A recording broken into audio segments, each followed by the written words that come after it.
This is Infection, the survival podcast recorded live on Tuesday, June 4th, 2019, episode 229.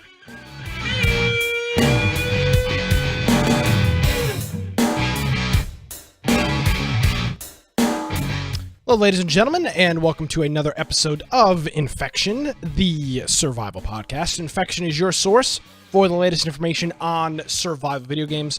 We bring you the latest news, reviews, updates, and more each and every week. My name is Nick Craig. You can follow me on Twitter at Nicholas M. Craig, of course. You can visit our website, which is infectionpodcast.com. Joining me, 2 hours behind time, mountain time, behind real time. Yeah. Well, the world does run on Eastern time, but 2 hours behind real time. In the past, living in the past, Brian with an I, Aldrich. Hello, Brian. How are you? How's the past? If I'm living in the past, Joe's living in the future, which is that is scary, true. He is like 13 and a half days ahead of us or something. It's middle of June already in Australia. And he still manages to lose all the lottos, so I haven't figured that one out. Yeah, it's Back to the Future-ness. Well, if you want to find me at Boise Computer on Twitter or my blog biteoftech.com, on there you can find information for my YouTube channel and whatever else tech information you want to find on mostly Linux stuff for hosting. Also, we have our website, infectionpodcast.com, and on there we have on the right hand side, join our server on Discord. And this is the place that if you want to submit news throughout the week, you want to hang out and chat. This is a free app that you can use either in a web. You can use it in your browser. You don't even need to install anything, or you can have an app that runs in Windows in the corner and on your mobile device. Very great, good service, as Nick would say, gooder. And then also we have our Steam group, which is something that just gives you a notification right before the live show starts. So if you click that, you get a little pop-up, and that way you can catch us live if you happen to usually catch us maybe audio form on YouTube. We have on there a link to our YouTube, our Twitch channel, all the audio forms, and then, of course, our show notes for each and every week. We have a different set of show notes. So if you're interested in finding information about a particular episode, you can jump in there and click a particular link that we happen to be talking. And we usually go pretty close to the order we have on there. It might jump around a little bit, but pretty close. Also, we have on the support us on the left-hand side there. If you're ever interested in, if you're purchasing things through Amazon, one way that you can support us is either type in your browser, you can type amazon.infectionpodcast.com, or you can click on one of those links for your particular area. We also have our Humble bundles. So if you just type humble.infectionpodcast.com, that will take you there and give us the link that attributes it to us, or you can click that link and it'll take you there as well. So always you can support the show, and every little bit helps. It helps gets us to places like PAX, which, by the way, they're selling tickets for. They sold tickets, I should say. I'm pretty sure they're sold out. Yeah. So, and I don't think media registration is open. It wasn't last week. So let's see. No, we'll just have to keep an eye on that. The 4-day passes. They might email us. We'll see. Yeah, let's see. Friday, you can still get tickets for Friday are available. So if you're Saturday is sold out, Sunday's low availability, Monday is available. So, and of course you can buy them secondhand. They'll pop up. But PAX West is August 30th through September 2nd. God, I hope we get press passes. We're gonna we're gonna have a weekend in Seattle with nothing to do. So we'll be heading out there for PAX West and have a grand old time. We're looking forward to it, and all that support stuff makes all of that possible. I do want to thank a couple of people that just came in with some subscriptions here before the show. I want to thank our friend it's Judd and Valp1, both for hitting us with the re-subscriptions here on the program. Valp is excited for our PAX coverage, which so am I. And we may be doing something a little bit different with some live video from PAX this year. I don't really have all the details ironed out yet.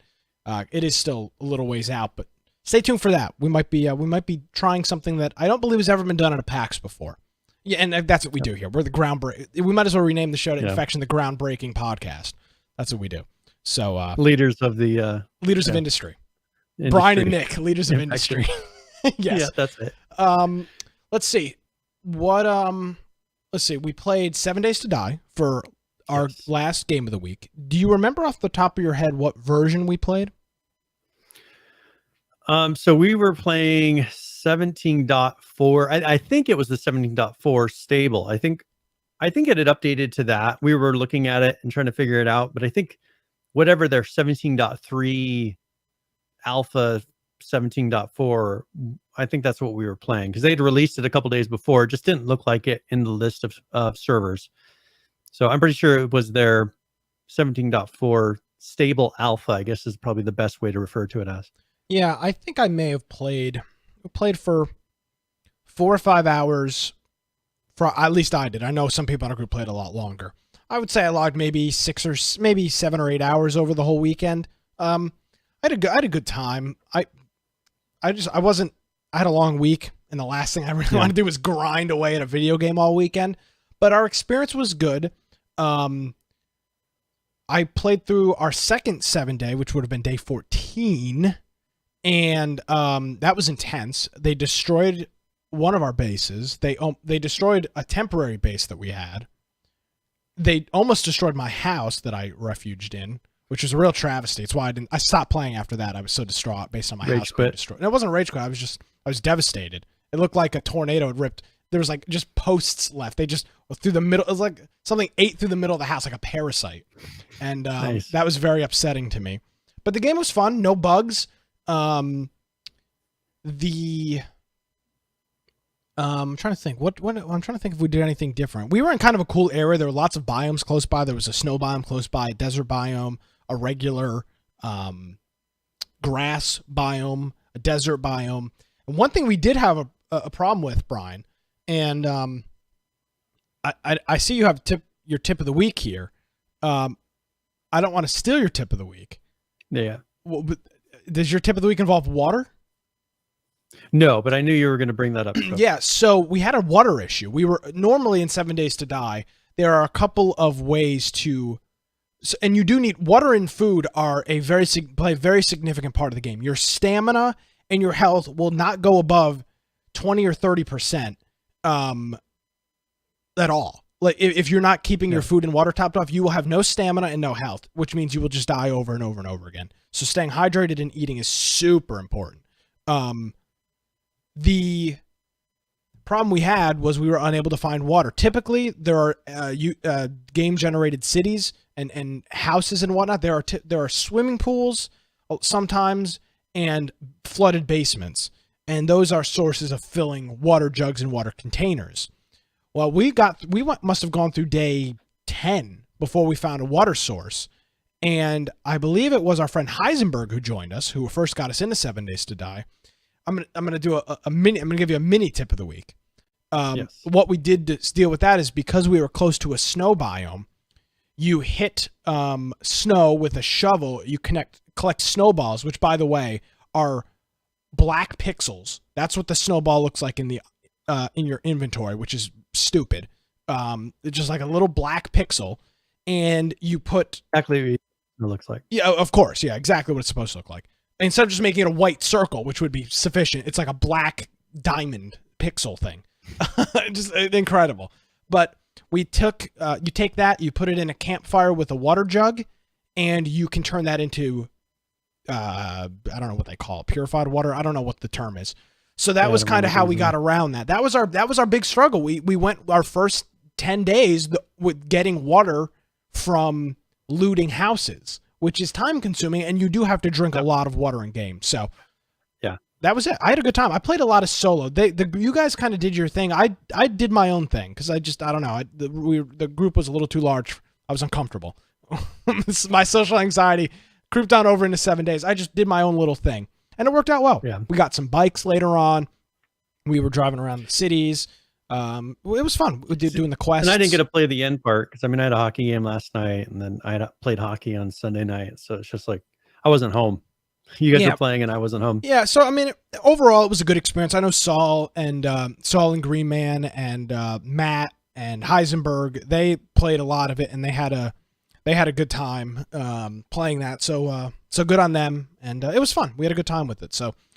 We'll play it again in another 2 years, so stay tuned. Hopefully, we're still around by the next time that we can play. Once the next alpha releases, we'll be ready to go. Thanks, Zarayu, for the cheer. Appreciate it. Celebrating in chat. Appreciate you. Let's see. This week, I've already told you I'm going to be out of town, so the floor is yours, Mr. Aldridge. What are you thinking?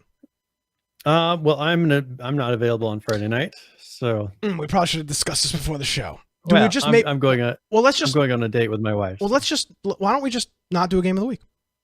Okay. I mean, people can go in there and play. We just won't do anything structured. Yep. So it'll be a beginning of the end, folks. This is how it all starts. First, it starts with no game of the week. Then it starts with no podcast. This is the beginning of the end. Sorry, but well, we could say that last week we made up for it by playing so much 7 Days to Die. Yeah. So no structured game of the week. If you're looking to play something, I'll throw Firebomb on. He's going to play 7 Days. They'll be playing Dead by Daylight in Discord. So Firebomb will be playing Dead by Daylight probably on Friday. So join him for that. Look forward to that. I played some of that over the weekend too. That was fun. Yeah. Well, and one thing we're going to be talking about is they released that new character. So I don't know if you want to, there's a video for that. I don't know if you want to roll into that really quick. There is, yeah. Speaking of Dead by Daylight, they have the new ghost face, which we did discuss when it was rumored and it wasn't quite official at that point. Now, what is Ghostface? What is now for people that have never played 7 Days to Die? All of the killers in the game, I think, not all of them, a lot of them are based off of fictional killers in the horror. Some may be made up. I don't. They are, I don't like recognize the witch all and of Doc. them. Yeah, there's some that are, but a lot of them. There's Freddy. There's Leatherface. There are killers that they've done a really good job of getting licensing for all of these different characters. So who's the one that you just said is coming out? So Ghostface is from Scream. Okay. So in Scream, you remember that kind of it's like a ghost mask that's a stretched out face. So that is Ghostface. So that's the one that we rumored would be in there, and they finally have put it in. So here's a video of that.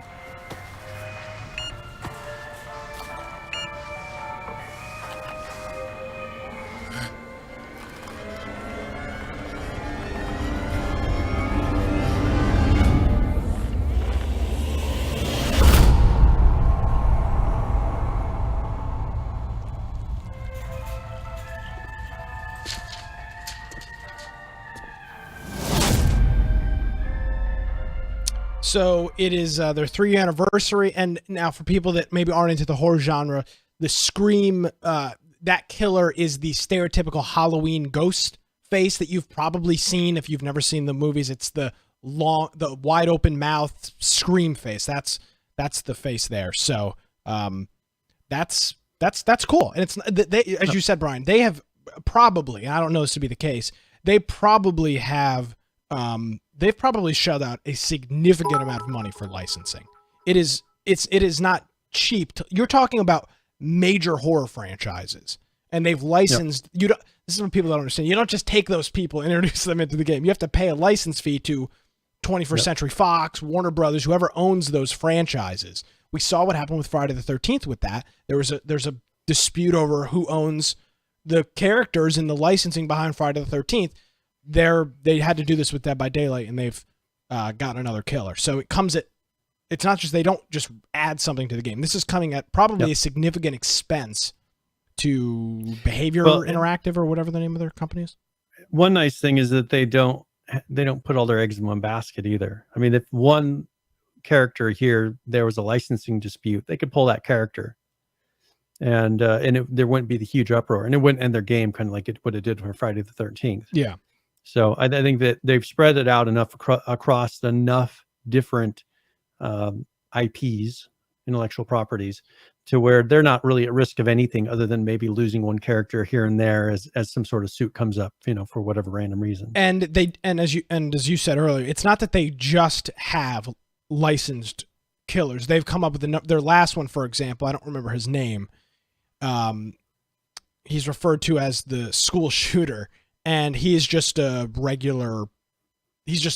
scary guy with abilities. He's from no particular franchise. And there's a couple that are like that. Legion, there you go. So that's his thing. So it's not like they've got it all baked into other horror games.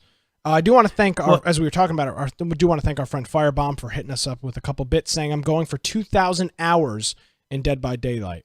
It's back on his playlist. It's unfortunate. I played the game for months and he didn't play, and now all of a sudden he's back. And now he's playing. And now he wants to play all the time, which is fine. Because I don't want. If you had noticed in that video, it was their 3-year anniversary, which, if you remember, 3 years ago at PAX, We saw them. was when we saw them and we had a chance to play it there. So we got to see it early on when it was much more rough at that point. It was almost they've unplayable. done a good job.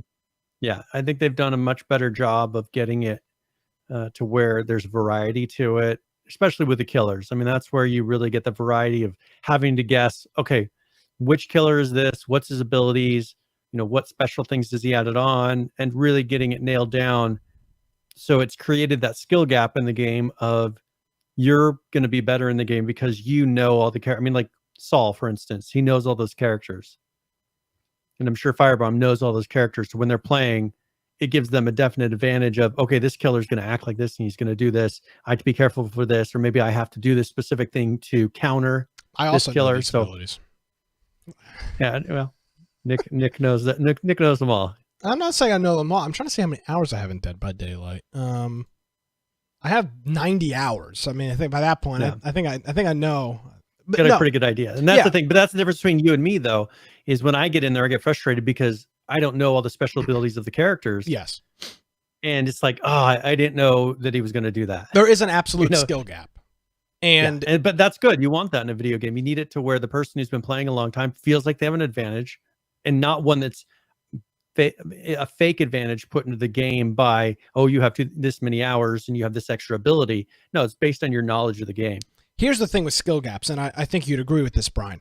There are a difference between skill gaps and games that are unplayable unless you invest your entire life into it.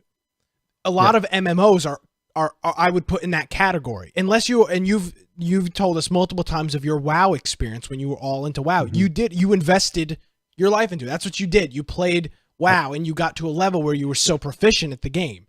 There are games like that. And then an expansion comes out and they totally reset it. And if you aren't then back into it right away, your character, you don't have anything. You can't go play and do things with everybody else who's playing. Like, it requires a huge investment. And I appreciate that a game like Dead by Daylight, it doesn't. Now, it helps to play with people that have a lot of experience, but just by playing the game, you do learn what the killers do over time. Now, obviously playing with the group I played with, both Saul and Firebomb, they both know the game extremely well. That's been a good crutch. But now I'm competent enough that I can play alone, and you'll know, you realize what's getting ready to happen. Exactly. And I'm going to say, you don't have to play that much to just learn. There are a couple of very popular killers that people choose, and knowing those killers, I know those kills a lot better than I know some of the weird ones that people don't necessarily play all the time.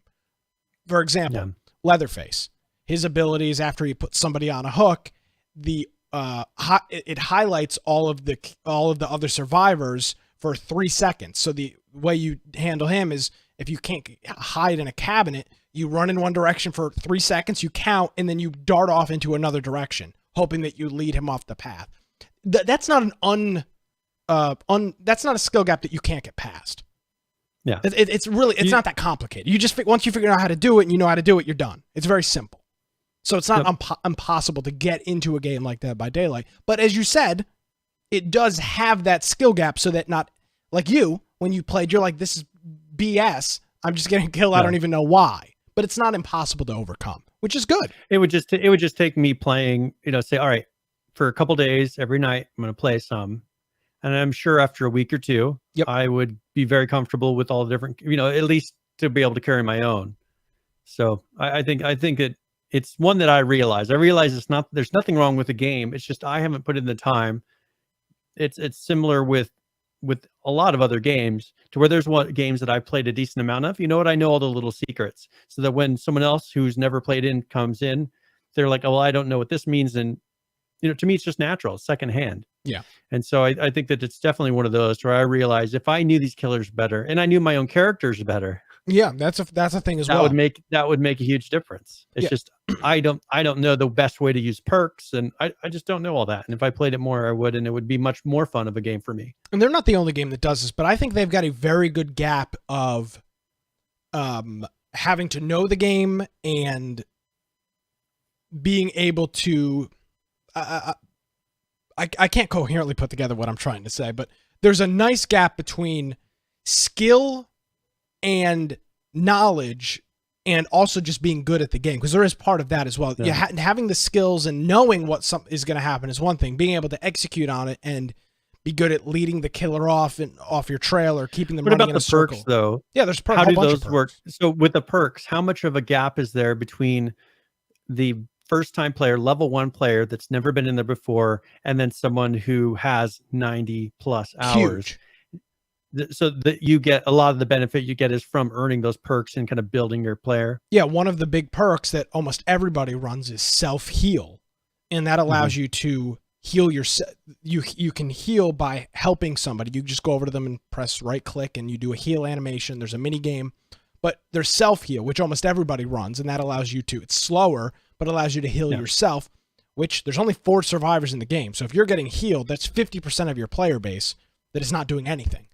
So that's a skill that is, you would probably go for unlocking that first. You play one character, that's her skill. Once you get it to level 30 or 40, that character, that skill is unlockable with other survivors as well. So that's how that works out. But again, it's got enough of that, but it's not too hardcore. It's not like, oh, screw this. Like I'm never going to be able to play this game. It's so complicated. It's not like Elite Dangerous, where you can't just look at Elite Dangerous, or I have printouts of the key commands and it doesn't work. I look at it, I'm like, this is ridiculous. Even if you played that game a lot, like if you walk away for a period of time and you come back, you're like, oh, I can't remember.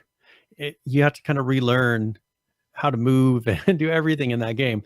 And Firebomb, he says, he never thought that this game would have been as popular by year 3. Is it what? And us at PAX, the same thing. We thought there's just not enough variety.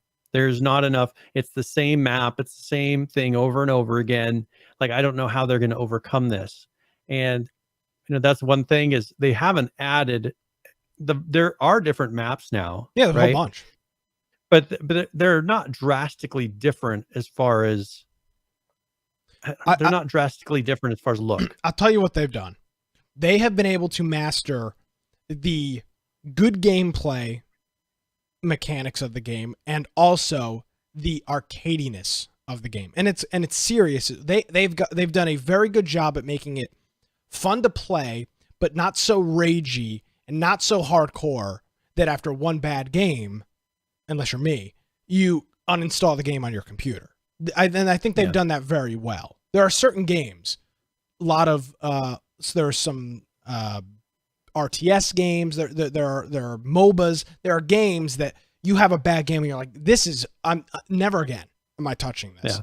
They've done a very good job at having it be serious and hardcore, and you get into the game, you're yelling at your teammates in Discord why they're incompetent, or you're messaging with the randoms and telling them that they're garbage. But I did hear that a few times last time I listened to you play. But you just re-queue back in and you're fine. Like, it's not that hardcore. And they've done I don't know how you describe that, but it's got the arcadiness and the serious hardcoreness, and that line is very well centered. And I mean, we'll play for hours. 2 to 3 hours. And at the core, it is the same thing. You're doing the exact same thing every game. But they've added enough variety to make it fun. Do you think I've got 90 hours? Firebomb's got almost 2,000 hours in the game. Yeah. Do you think that in the future they're going to start adding a little more variety? Because they don't want to change it too much. I don't think. Right? Well, they got to keep it to where it stays balanced. They just recently did an update. Within the last couple months, that significantly changed. We showed a video about it. Significantly changes how the end game works.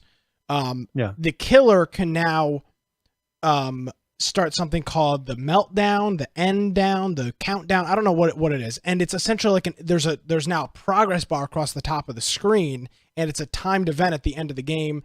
There's some power restored to gates, unless you know end game. That's what it's called. I was close. They've added that mechanic, which has made the end of the game a lot different than what it was before. So, and then as Judd said, then Thanos comes out at the end and kills everybody. So they have done that, but the core of the game, no, it wouldn't make sense for them to change it because that's the game. And do you think that was in answer to maybe fixing a little bit of drag in the game that was happening towards the end, or people being able to kind of drag out something that they shouldn't have, or make it so where the killer would just get frustrated because like they're extending the game longer than it should be? No, I think what it was is it helps the survivors. I don't want to get into it because people that don't play the game aren't going to have any. They're not going to really understand. But what it really does is the killer has to make a trade-off if they want to let the survivor jump through the hatch, which is just a jump. You just jump through. If you find the hatch, which there's an audible cue when you get near it, you find the hatch, you jump into it, you survive. The killer can close the hatch, and it powers the 2 exit gates. So the killer can now run to an exit gate and open the door. So the killer now has to gamble. Do they want to allow somebody to jump through the hatch, or do they want to essentially do a 50-50 guess what gate is the survivor going to go to? That's because they have to run to one or the other. Yeah, well, and the survivor has to make the same decision. What gate is the closest one? Which one am I going to run to? I played the last game I played over the weekend. I was the last one alive. The killer shut the hatch. The doors powered up. He went to the other gate, and by the time he ran over to mine, it was open, and I ran right through and teabagged him and ran away. That's what I did. So Firebomb is saying, so pretty much it stops hatch camping. Yeah, which is a thing. Which is a thing. Yeah, because the killer can grab you out of the hatch just a short while you jump through. So it's done a whole bunch of things, but that changed the game dramatically. It now gives both sides give the killer more than anything else a decision to make at the end. What do they want to do? Cool. So yeah, it is cool. It's a fun game. I highly recommend it. It'll be on sale here in the next couple months with the summer sale, next couple weeks rather. So whenever the summer sale starts, you have to pick up Dead by Daylight. And so most likely we'll be playing that this Friday, right? So if you go in there, somebody will actually next Friday we'll do it because Firebomb is saying that it's double XP June 14th to the 18th. So we'll do a scheduled one next Friday. Somebody might be playing. Play something else on Friday, and then we'll play whatever. It doesn't matter. Just who cares? Right. But next Friday, all right, we'll do Dead by Daylight for Game of the Week. You have to be there, Brian. Cool. Yeah, I should be able to. We can do a full game. If we have 5 people, you could be the killer. I'm sure you'd have a fun time with that. Not knowing what the killer does. So, one thing I was going to mention as well is the Logitech G600 is on sale right now. I put a link, one of our Amazon links in there. I ordered one today, but it's pretty much that MMO mouse. You ever seen the one that has just tons of buttons on the side? It's more for particular uses. What I use. There you go. Yeah.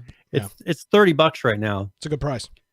So it's usually $80 is the list price. I mean, who knows what they're actually selling it for throughout the year, but it is on sale right now. It's $30. I figured that was worth it. Because I always complain there's certain games that I don't like to play because I don't have enough buttons on my mouse. I mean, even if I was going to play Fortnite, I would have a much easier time playing Fortnite on this mouse with all the buttons, because then I could assign different builds and things to all these buttons, where on the mouse I have right now, I'm having to kind of guess because they're spread out across all kinds of weird buttons across the whole mouse. I've just every button I can assign I have. And I don't remember which one's which. I spent $53 on the mouse when I bought it. So it's a sale. So it's over $20 off. Yeah, lower than probably what their normal price is. Yeah. So I use it. It produces the podcast. I use it in a number of video games I use it. I'll put a link in our chat as well. Yep, so I use it for. But I figured that was a good price. It is. I saw something that was linking to it, and so if you've been wanting to get a mouse, even if it's for specific games that you want to have more buttons available, like this is the ultimate button mouse. It's a big mouse though, let me warn you. Yeah. I mean, you may not want to use it as your everyday mouse, but I figure at $30 it might be worth. And you get used to it, but be aware it is a significantly large. It is a large mouse. So highly recommend it. The Logitech software is pretty good, very easy to program macros, and I have my first 3 buttons to Control-C, Control-V, Enter, so I can very quickly copy data back and forth. It's a cool mouse, so yes. Use our affiliate code too. It helps support the show. So yep, and that's in that link. So if you go to our show notes, you can check it out. Perfect. All right. There was a pretty big announcement from, it was an announcement, but I guess it's not something unseen from Microsoft this week, Brian. Couple things. Yes. The big one, and this I want to get your thoughts on this, being the Windows Insider. I'll throw you under that category. That Microsoft is making a significant push in adding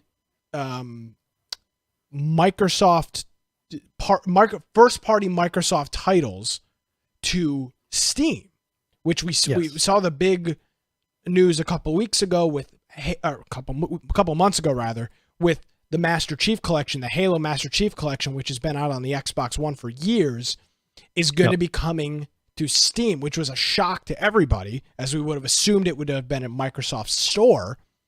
It appears maybe Microsoft's doing the right thing for once, Brian, and realizing that this is where the gamers are playing instead of using our store and our Microsoft account and everything.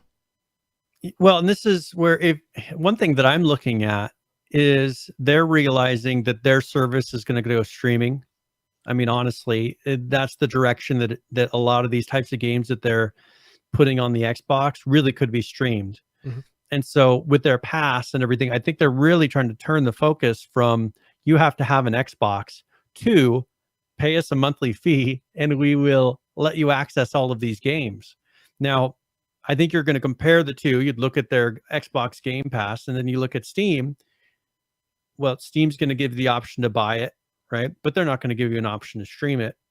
I think it's going to be similar to, you can go on Netflix, get a whole list of movies and TV shows, or you could go on Amazon and purchase those individual episodes if you wanted to, right? Maybe not some of the super unique titles on Netflix, but I think that's kind of their goal. Is they're realizing they're going to have a harder time competing in the future going forward, only having certain titles on Xbox, and they're going to cross-platform all of these anyways. They realize their Microsoft Store isn't doing wonderfully, right? I mean, just the Microsoft Store is not the place that you think of when you're going to go buy games. Well, and I think that this opens up the platform to, we're not, either you can use our streaming service, pay a monthly fee, or go buy the game outright and we'll still make a cut of that. Yeah. Now I'm going to challenge you a little bit on that, on the whole, you wouldn't think the Microsoft Store, because if you have an Xbox Live account, you already have a Microsoft account. There's no more just Xbox accounts. Your Xbox account is a Microsoft account. So on my Windows computer here, I have Windows as my computer is an offline user or whatever they call it. It's not linked to a Microsoft account, but my store is linked to my Xbox account. And because I've got my my debit card on there and billing, and I can buy things, that's where that's linked. So most people that have everybody that has an Xbox has already got a Microsoft type of account. But it's confusing, Brian, because it doesn't make any sense. You're like, no, I have an Xbox. Why would I have a Windows 10 store account or whatever the hell they call it? It's confusing. Yep. And I think that this is going to be them, because a lot of these partners that are on their Xbox Game Pass, for instance, already are selling things on Steam. Yeah. I mean, you've got Bethesda, Deep Silver, Devolver Digital, Paradox, Sega, and now you have these Xbox Game Studios, which maybe, as you said, are titles only on Xbox, but they're going to be in Microsoft. Yeah, they're going to be on Microsoft anyways. They're going to be in Windows. So I think that this is them partially playing on the whole, let's dump on Epic a little bit, right? The whole, we don't want exclusive titles. That kind of bandwagon that people are jumping on. I think this is kind of an answer to that of, we are making ourselves more open. We're not going exclusive. But I think it's because they haven't had really good exclusive titles for a while.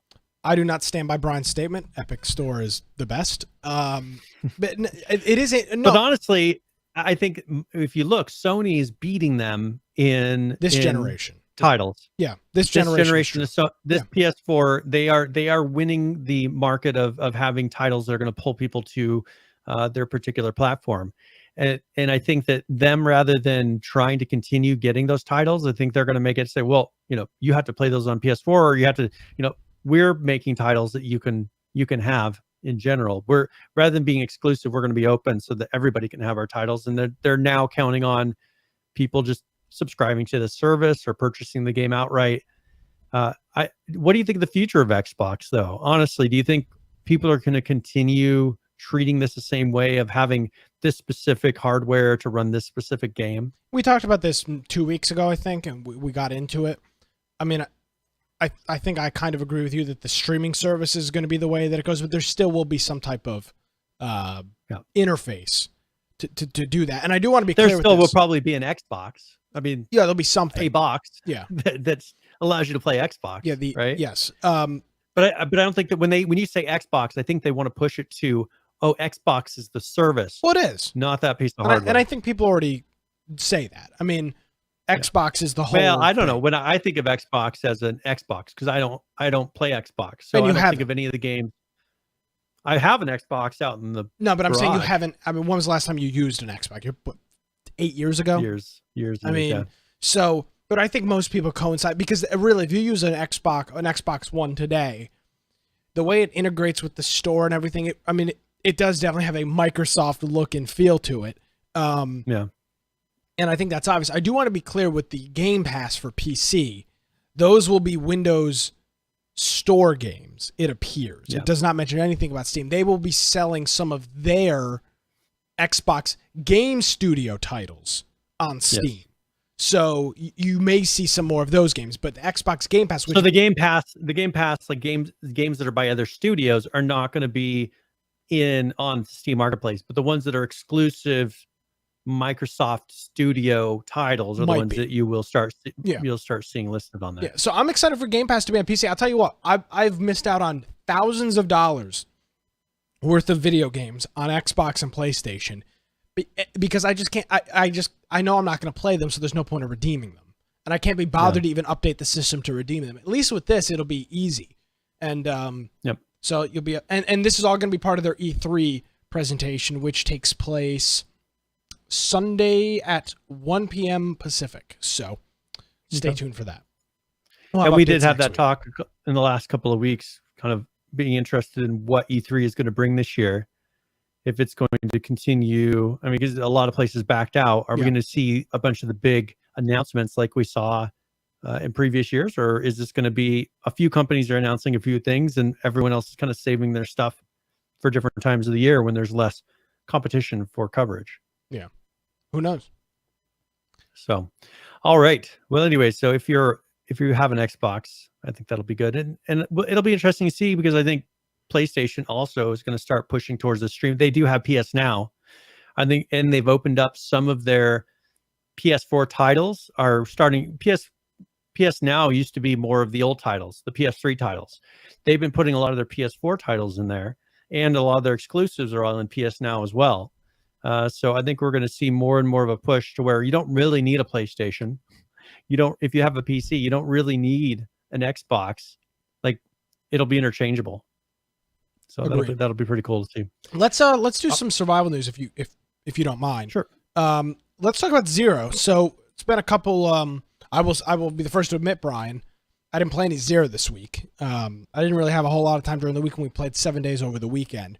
So I haven't had a chance to play this, but they did do an update, their first early access update, and their plan is to do one every Friday, and it will be they're hoping that it will be content and bug fixes, but they're saying it'll be whatever we get to. Probably depends on the bugs, though. I mean, it's tough to promise content when you're trying to make sure it's playable. Yeah, and it wasn't really a promise. It was more of a question. I want to see if I can get the quote right. They're aiming to do it each Friday. Only fixes or new content included, both if we can. So every Friday, if they can, their goal would be to include something new and then fix the bugs of the week. So let's take a look at our first update here, which again just came out on Friday, and some of the features and things that they've done in this. First thing here is that the survivor crates you can now open survivor crates from the main menu, which is a cool addition to that. The medical system, they fixed an issue causing weapons to not switch back correctly after quick medding. So you can put it on your hotbar, but it wouldn't switch back to the weapon, which could be an issue. On the death screen, they fixed an issue causing fists to show when you actually died to a weapon. In the settings, they fixed an issue causing FPS limit due to the lowest possible value. Don't know what I think it was defaulted at 10 frames per second. Interesting. Yeah. And they've also disabled FPS limit while they resolve some issues. So they've taken the H1Z1 approach, remove it. Put no limits until it's fixed. But no limits until it's fixed. So their goal, I guess, is to come back to it, but it's causing so many issues that it's just easier to remove. So they've gotten rid of that. Fall off damage added to all weapons except snipers. So if haven't played since Friday, when you jump back in there, the weapons are going to perform a little bit differently. So be aware and be advised of that. In terms of the loot tables, they've adjusted the spawn rates of items on military loot table, so that the military items will spawn a little bit better. By the way, loot tables are not physical tables; they are the system in which the game randomly spawns loot. Think of it like an Excel spreadsheet with a bunch of percentages and you're putting you're putting percentage. This particular loot table would be, as they're saying here, the military loot table.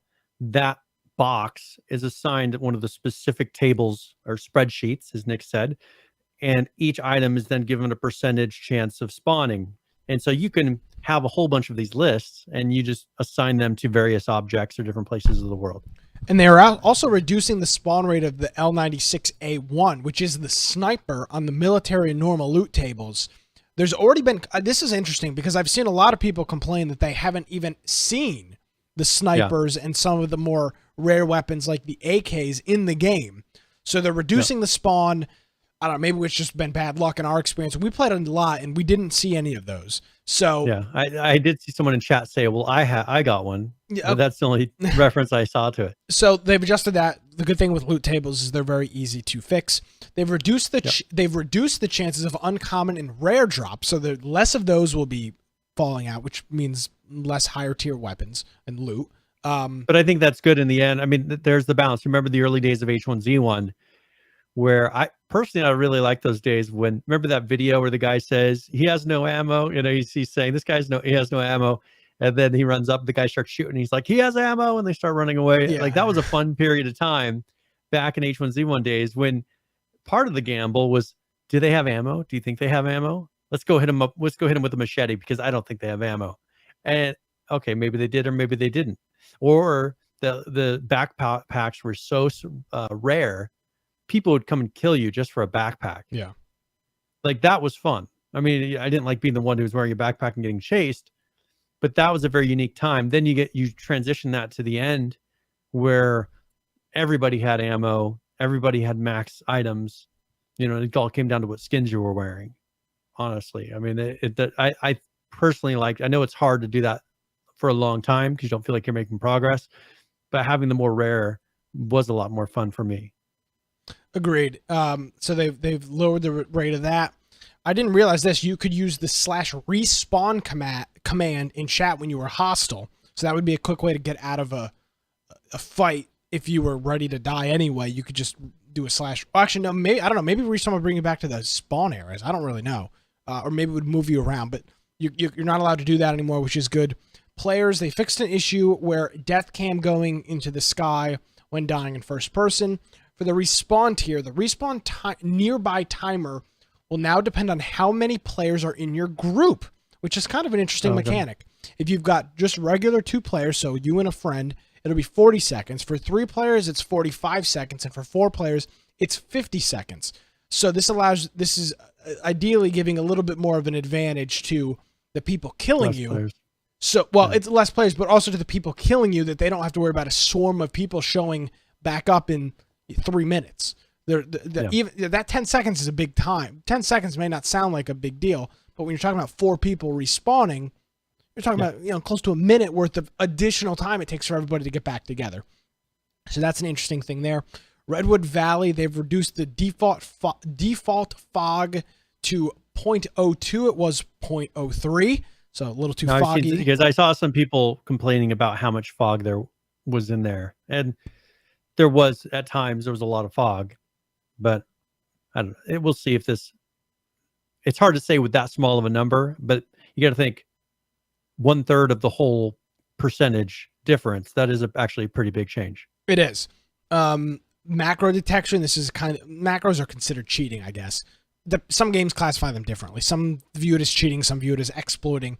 They've increased the kick trigger threshold and they've adjusted detection behavior. So if you're running a macro, I don't really know what kind of macro you'd run in a game like this, but I'm sure there are. Maybe something with firing in a certain speed. Yeah, that could be something. Maybe to reduce recoil. Yep. Servers will now automatically reboot every 12 hours. The server code's probably not the most stable, and just refreshing it every 12 hours is a good idea. Resets the memory and just kind of makes it more It does. efficient. Now this one's a little bit. This one is. I got some problems with this one, Brian. We talked about XERA and how, in our limited experience, we're not experts in it, but in our limited experience, there was a lot of loot in the game. Yeah. And the whole concept was you run in, you firefight, you gunfight, you die, you respawn, you gear back up in a couple minutes, 20 minutes, whatever it may be, you go and you do it again. Well, the servers were spawning max loot all the time. Based on, it doesn't matter how many players were in the game. They've changed that now. So server total spawned items will now scale depending on the number of players online. Now, can you explain this to me quickly here? Do you set a period in which the game looks for respawning loot?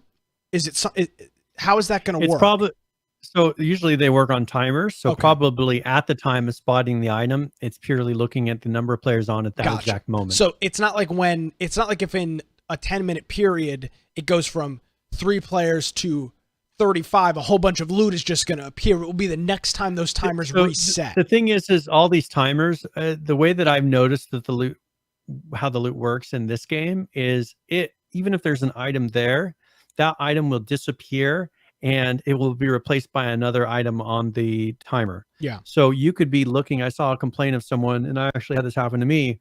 I was walking up to go get an item. It disappeared and another item went in its place. It doesn't look at the fact that you're close to the item. If someone is within range to see it on determining whether or not it resets the item, maybe in the future he will do that. But this is purely based on time. Every certain period of time it resets, and it's just going to possibly I don't know how it determines maybe there's ones that require certain spawn points require a certain number of players to spawn. Maybe he's spread it out to where certain ones require 35 players, certain ones require 34 players, or I'm trying to think of how he would do it and have it be a nice, easy, consistent, because that's the tough thing, is to get it all consistent. Yeah. So if you're playing on, if you're not playing, and this is maybe a way to push people to more populated servers. If you're playing on a very small population server, you're going to be looking at, with 1 player online, the max item spawn will be 800. With full 35 players, it will be 2,200. You're talking about a significant change. Those are huge. That's a huge number. Huge jump between those numbers. It may not feel though like there's a lot more loot, just because you will have people consistently going through the towns and looting objects. Yeah. So I think it's more to bring a more consistent feel to the loot system, so that how it feels when there's 800 objects in the world feels about the same as what there is when there's 35 people and 2,200 objects, because you'll still go in that house and maybe you'll find an item, maybe you won't, because perhaps somebody's been there before you and already looted those objects. So I think it'll still feel very sim. I think he's trying to make it to where you don't feel like there's too much loot when it's just a few players on the server. I think he's more trying to do that. And because otherwise every house you go into will have something. Which is what we experienced. There was no lack of loot whatsoever. So they're working, Josh and his team are working on that. Depending on how that goes, that could be a significant bearer on the game. It really could. I mean, really what it comes down to in a game like this is loot. That's almost exclusively what it comes down to. On the hostile system, when hostile, the logout timer is now 30 seconds. It was 10, so you can cut out battle logging. Yeah, well, make battle logging a little bit harder to do. User experience. They've reduced experience loss on death to 100. It was 150, making it a little bit easier to hold your level when you die. Because that's one thing, is we were not gaining levels at all. Like we're level. I'm level 3. We would die. We weren't getting to level 5. I mean, it was just we would die and we would lose all progress. We would gain a little bit by getting some kills, and then we would die and we'd lose all progress. So I think that this is going to be a better thing. And you will now gain experience when killing players. And this is based off their survival time, and you get the max of 100 XP. So 30-minute survive is 100 XP. 15 minutes is 50 XP. You won't get XP for killing someone under 2-minute survive. So if you're spawn camping, there really is no advantage. They don't have any loot, and you get literally 0 XP, which I'm glad they wrote in here, which maybe will curtail a little bit of spawn camping. They fixed an issue with ATV explosions causing player animation to get stuck with the ATV animations. The helicopter transport system, which allows you to go from safe zone to safe zone. The helicopter will now remain landed for 45 seconds. It was previously 25. And they fixed an issue calling the helicopter to go slow for the first few seconds. So that whole process will be a little bit quicker. Player spawns. Players will now spawn back into the safe zone when swapping servers if they logged out in one. That was a huge issue. You would spawn outside of the safe zone and you could get killed with all of your loot. And players will now spawn at a safe zone after a patch if you were nearby one. It says was nearby. I assume that's what it means. And then player damage finally is that they moved hands and arms to 1.5 damage multipliers, same as the body. So punching now will be the same. The punching should be a little bit easier now because the body. No. Wait. Okay. Here's what he's saying: is you have collision boxes in the arms and in your body. Correct. So when you get hit by a bullet in your chest, it's 1.5x damage. Now he's making it to where if you get hit with a bullet in your arms or your hands, it's still 1.5x damage. Because your headshot will be like 2, 4x, whatever he's doing. And then if you get hit in the legs, it'll be a certain percentage. I don't know why. Probably because I'll tell you probably the reason behind this that he's working on. If a player is turned to the side and you hit them right here through, that really should be a body shot, right? And you're hitting them center mass.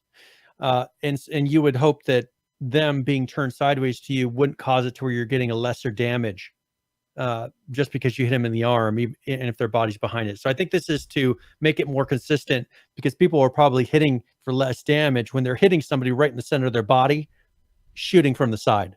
So that makes sense? Yeah.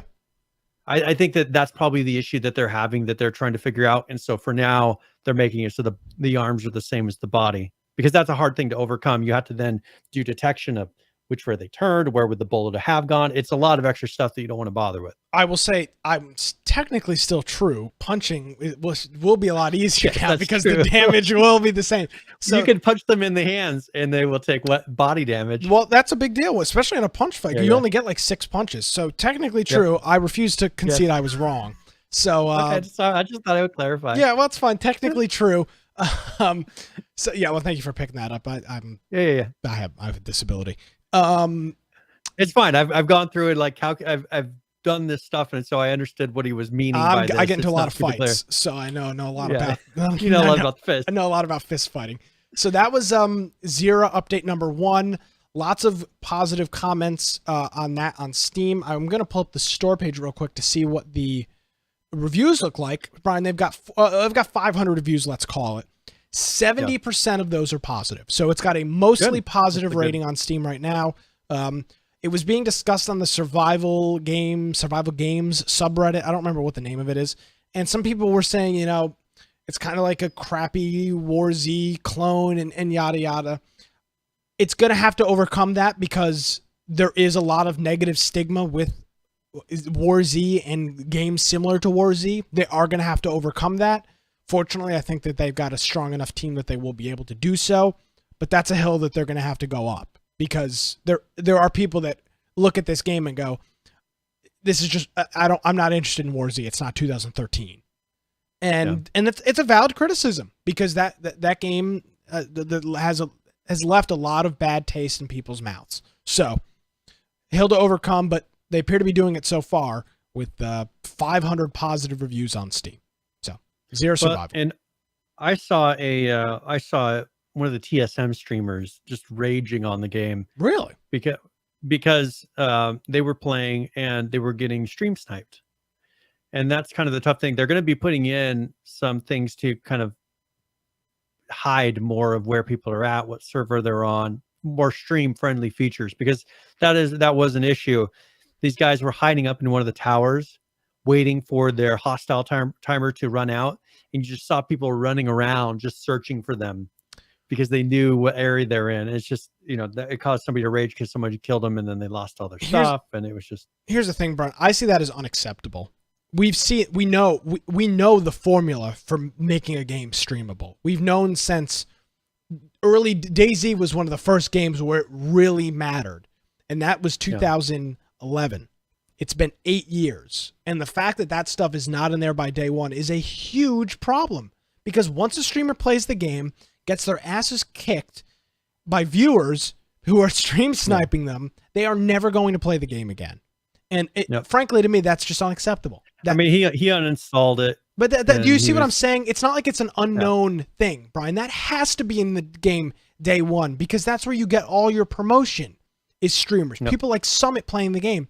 If Summit's not going to play the game, that's you're missing out on hundreds of thousands of people that are going to be exposed to your game. That's unacceptable to me. It is, because we know the strategy, we know the formula, we know what you have to hide to make it so that people don't jump. And the fact that the fact that you can press P and see every player in the game is a huge that's issue. One of the big, that's one of the big issues, is the fact that you can do that. I think they're going to have to get rid of that feature.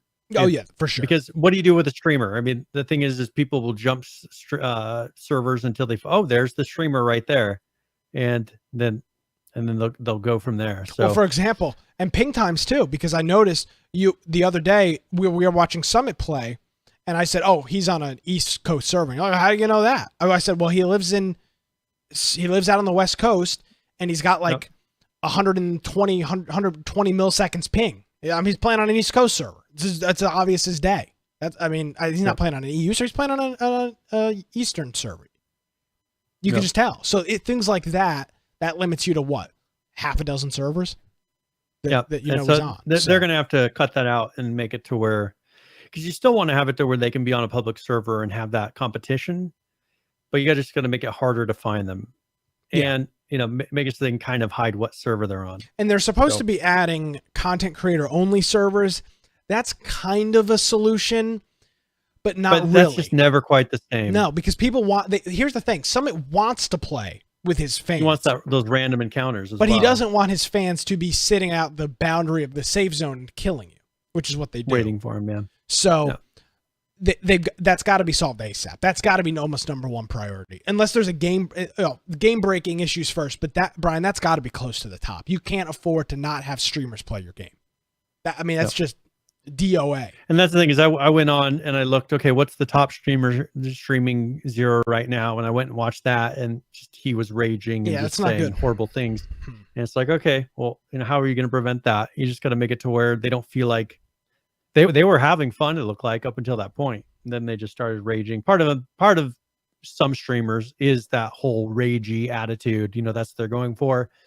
But I mean, this guy uninstalled it, said, anyone don't buy this game. If you own it, refund it. He was raging. Yeah. And guess what? I don't blame him, because we know what has to be done to make it so that streamers can play the game. And we know the formula. At least we know a lot of the formula. Yeah. So that's a huge issue. I hope that they address, and I'm sure they will. So XERA. Yeah, so we'll see. So XERA. Yep. Really quick, since we are talking survival, I saw an article here talking about Fallout 76. My favorite. I just want to get your opinion about this. One thing that Todd Howard is quoted to have said is that he expected Fallout 76 to generate very well-deserved criticism. So he's saying before they released, he expected that they would be so highly criticized. What does this say to you as far as why did they then still release it in the state that it was in? Okay, I've got a couple of angles I want to take at this. By the way, it's just a year ago that we saw the game at E3. Right? Yeah, it was. And we had high hopes. We saw before they really started explaining it. We were like, oh, we like this about it, and we like this about it. But then as soon as they put out more information, we immediately caught on. Oh, okay. This podcast is known to be the ledger of truth. So I'm going to just make up the Todd Howard quote. But during E3, it was something to the extent of, we are trying something new. It was something to the regard of, we could have just made another Fallout game, but we wanted to try something else, and you have to take risks to try something else. Does that sound familiar to you? There was some phrase that he made about that during E3, and that was my first, sound the alarms thing. So when I read this article here, and you turned me on to this article on Massively OP, it's not surprising because they didn't set it up in E3, but they did indicate this is something that we've never done. We were highly torn on what to do because here we've got a franchise that is just a money press. Just release game with title equals money. But they, in their opinions, now how much of that is spin, but in their opinions, they wanted to try something else. Now, I think a lot of that, Brian, is this, what we've been talking about a lot recently, SaaS, software as a service, and keeping these games always online. They want recurring income. So, and it's not technically SaaS, but we're gonna continue to use the word SaaS because I think that falls in relatively close to what this is. They wanted to buying keep the loot game. boxes, buying health kits, Absolutely. buying all these things that you can continue buying on a regular basis. They want that recurring money, which was very difficult to do on their previous Fallout franchises. Impossible. They would release DLCs, but there was nothing that you could really counter and say, all right, well, here's a way that we can make continuous funds based on the old Fallout series. And if I were a gambling man, which I'm known to be, I would gamble and bet on the fact that they were told, and the Fallout team was decided by Bethesda, you have to make this game in such a way in which we are able to make money past the sell date. Once people spend $60, you have to find a way to have them reoccurring payments. You have to figure that out. And I would bet that that's the structure of the game, is they started with, okay, how can we build a game that has some type of recurring payment? And that was the building block that was the first Lego. Everything else came around that. When they come out at E3 and say, this is a new idea, oh yeah, and well-deserved criticism, yeah, you're damn right, it's well-deserved criticism. But how much of that is the developers? Which it's not, because frankly, the developers don't make the decisions. It's not even an argument. They were told, you need to make a game that we can make money off of for years to come. But the issue is, here's what he's claiming, the whole thing behind Fallout 76. He says Fallout 76 was a game Bethsoft, which is Bethesda, wanted to play, and it was prepared to weather the early criticism to prove itself in the long run under the strategy of keep making the game better. So they're claiming, oh, we're making the game that we wanted to play. No, they don't want to play a game where they have to shell out extra money to be able to play it. No, they want a game where they want a game where you're going to do that, not themselves. They're wanting, but they wanted to make a game that Bethsoft wanted you to play so that you would give them more money. That's why I said it's all spin. Whole thing is just, we released a game that, here's the thing, and I'll say this, I haven't played enough of it, but it's my show, so I'll say it. It's really not that bad. It's just very, very, very different. It's really not that bad. For me, I just, from what I've seen of it, and I haven't played it, so full disclosure, but it just doesn't feel like the Fallout that I like. Correct. I like the exploration and the very solo play of Fallout that I can play on my own schedule, and I can go out and discover lines of lore and things like that. I don't see that in this. Just watching people play it, I don't get that sense. Yes, I agree with you. I want to thank our friend Big Woody Sauce Ross for coming in with the 8-month resubscription. Thank you, Ross. Yes. Appreciate it. But that's my point, Brian, is I don't think the game is really as bad as everybody makes it out to be. It just is not Fallout 3, Fallout 4, Fallout 76, New Vegas, or excuse me, Fallout 76, Fallout New Vegas. It's not that, but it is. And I get it. There were bugs. I totally understand. But the game... Do you think how do you think it would have been received if it were its own unique title, not linked to this at all, not linked to the whole Fallout series? I don't know, but I don't think the criticism would have been as heavy. But I think it wouldn't have made many sales as a standalone game. I don't know. I can't really answer that. I think, Brian, we discuss this all the time. The initial impression is what you base your opinion on, and unless you are somebody that you really trust, or somebody that somebody has to do something to really convince you otherwise. For example, I will never play No Man's Sky again. Even though me having played it with all the updates, not that bad now. I talked but to your initial impression Go ahead. is purely what you're basing it on. Yeah, I talked to that initial experience. I talked to our old buddy Ferment on Discord over the weekend, and we were chatting about there's no good games to play. He's like, you should try No Man's Sky. I'm like, no, absolutely not. And it's stupid because I paid the money. I might as well play the damn game. But no, I won't. I refuse to play the game. They've improved it so much. I don't care. I know. But that's my point, Brian. But that's the point, is they have fixed it. They could fix Fallout 76 to the point of it is the game that you wanted day one release. But still, you would have a huge percentage of people unwilling. Nisco, this video was published today. Today? No, this was published last month, May 4th. The fall of 76. Apparently, it just goes through the timeline. We'll post a link in the show notes to it. I haven't watched it. The game's got its issues. Don't get me wrong. I'm not saying it doesn't, but I don't think it's as bad. No, I haven't seen the video. I don't think it's as bad as everybody makes it out to be. Here's the thing. I've said this multiple times, Brian. You have to take a risk. They wanted to take a risk. It didn't work. What can we guess? That they don't do this the next time. They probably will, but if they had any sense, they won't. Because they took the gamble, they rolled the dice, they spun the roulette wheel, it didn't work. People don't, nobody, I haven't heard a single freaking person talk about Fallout. I literally have not heard anybody talk about playing Fallout, have played Fallout, any reference to Fallout 76 in months. Months. We talked about an update probably 6 weeks ago. It's the first time I heard about it in 3 or 4 months. Yeah. So they took their gamble. It didn't work. They said they wanted to take the risk. Now, the ball is in Bethesda's court. If they do the same crap again, then they're dead. Because the community and the players said, no, we don't like this crap. Don't do it. Now they're going to do it again because this is the era we live in. We live in the microtransaction era. We live in the always online era. They will. And when people don't buy that game, then there's no excuse. I can only give them so much crap for trying.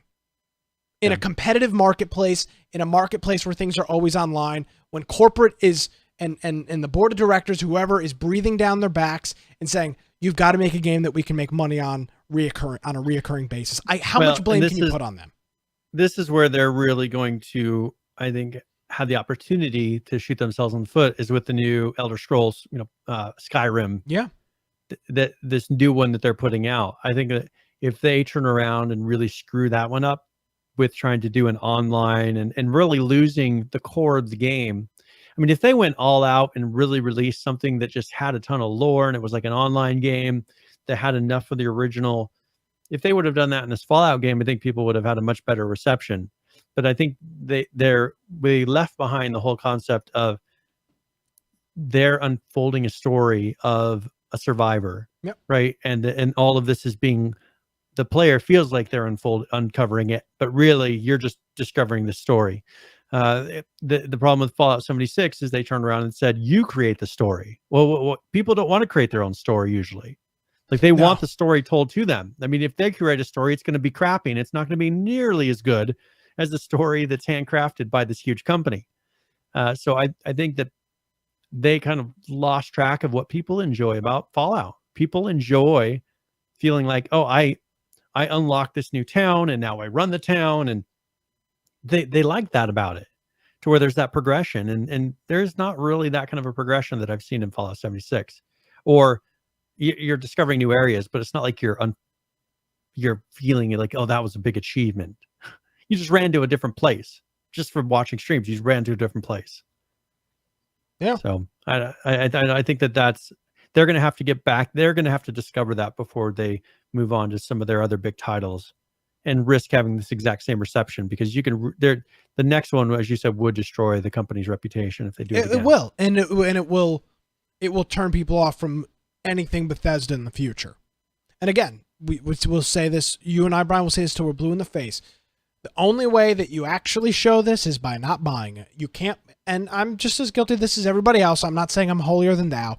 You can't bitch and complain. You can't yell and scream. You can't kick and shout and then buy the game, because then it doesn't matter. It doesn't. So if they do this again and you buy the game, well, then you're going to continue to get what you get. And again, I own Fallout 76, so I'm not trying to preach to the choir.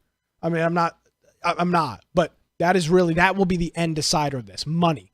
How many times did we come back to this? We talked about the riot strikes a couple weeks ago. Everything we talk about, Brian, in this show, there's always one given: money. Because that's what companies do, and that's how you be Bethesda. Yep. That's how you have Bethesda Net. That's how you have a 5,000 square foot booth at PAX every year, is by having money, by making millions of dollars. So that's what it all comes down to. Money, money, money. Vote with your wallet. Yes. Couldn't agree more. And this is the thing, is if once they crunch those numbers, they say, we actually lost a lot of money doing it this way. We know that we make money when we do it this other way. Let's go back to doing it the way that we made money. You'd hope so. Yeah. And so and hopefully there's not a ton of people out there buying the packs and really boosting the numbers. I guess if that works, there's people doing it, so they can go do that as long as they don't ruin the rest of their titles. Because I know a lot of people are looking forward to the feel of Fallout 76 or the feel of Skyrim. Brian, I've got some breaking news for you. This is coming in hot off Twitter right now, as I'm, of course, not paying attention to what we're talking about. That's fine. Ubisoft has apparently just confirmed that Watch Dogs Legion, which will be Watch Dogs 3 or 2, I don't know I think Watch Dogs 3 will be at E3 2019. So it's coming out hot off the presses that this is confirmed for and E3. want to know an interesting thing about kind of the new Watch Dogs, right? It's kind of survival. It's not any more survival than Last of Us, which is just a story run on a guide trajectory game. It's just a futuristic survival game. Now, one thing that's interesting about this new upcoming Watch Dogs is that you'll be able to control any NPC in the game. That is cool. Except I hate the other one. So I never played them. I have them. I have, of course, one of them. I've never played it. I think I installed it once, but I never actually got to playing it. And but it looks like a cool concept. Thank you for your courage. How brave. Yeah, I should played try the first one a little bit. It was fun for a little while. Then it was just gimmicky, like, oh, let me find the security camera. Oh, look at the other security camera. Whoa, there's another security camera, and now I'm inside and I can open the door. It was just kind of lame. I don't know. But that's their hopefully Ubisoft's running with it. That their big IP. So, well, and that's the thing with this one is it's an interesting concept, right? The whole futuristic and being able to use Skynet, I guess you could call it, whatever, to hack the system and be able to observe. That it's a cool concept. If they could pull it off, if they can do it right and not have it be so repetitive. That's the problem though with Ubisoft games, that I think that they did better. What was the recent title that they had? Titanfall? That was that's EA. In their. No, isn't Far Cry? No, Ubisoft. Far Cry, right? Yeah, Ubisoft. One of their later ones that they did, it seems like it wasn't quite as repetitive. Now, I haven't tried the New Dawn and all that, but it just, I mean, it still got repetitive about 3/4 of the way through. You know what I'm saying? Like, when it's, I'm going to do the same thing, I'm going to capture the zone, I'm going to do all that. But I think that they're trying to make it less repetitive, and hopefully they actually do that for this one, because this one, you can't just say, okay, now hack this system, now hack this system, now hack this system. It's just, you can only handle that for so long. Well, what's the game? What's the ones where you sneak around and you're an assassin? Assassin's Creed. The latest one though, but the latest one, I have that on PS4. Okay. And I've been amazed at how many DLCs and unique content. Like, I got the pack that gives me all the DLCs as they come out. And it was, I've been amazed at how much content they've been pumping out. Like, I had to put it on easier. Okay. The easy mode, just because I was making progress so slow through the game that I'm like, this is going to take me 5 years to finish this game because there's so much content in it. Yeah.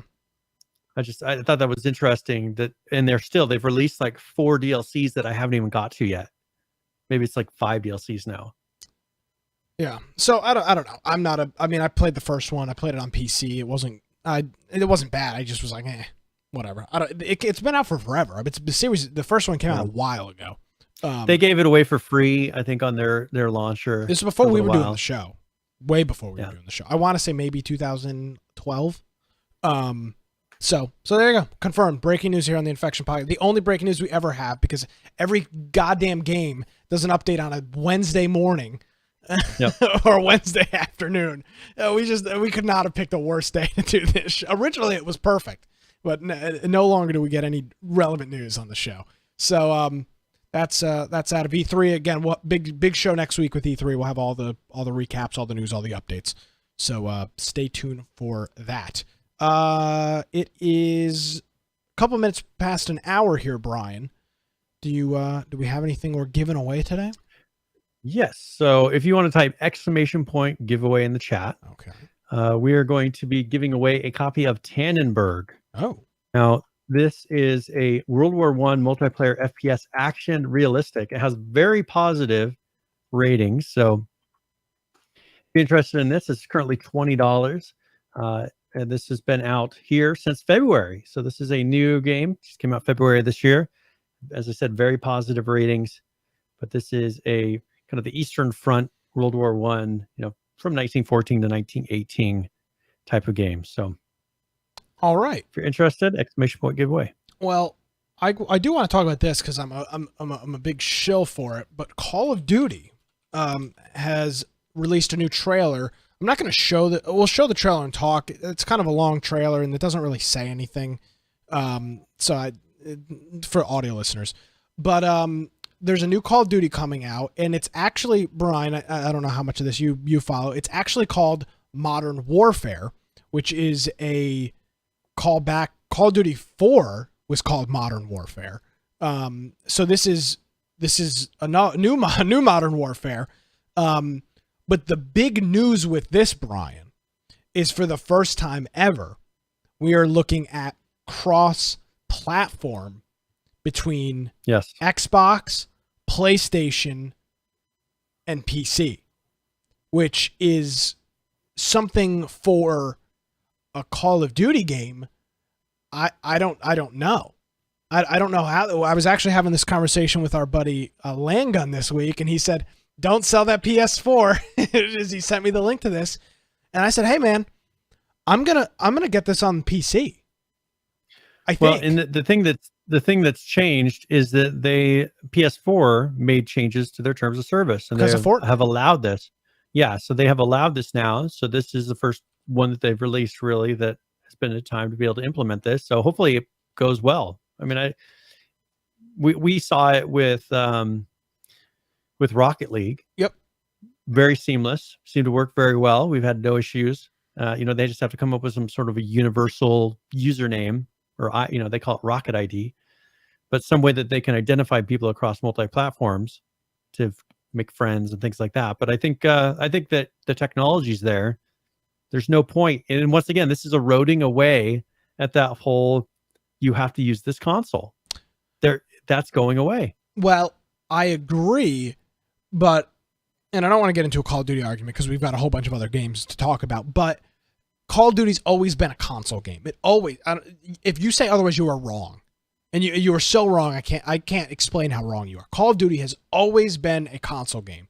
Call of Duty Black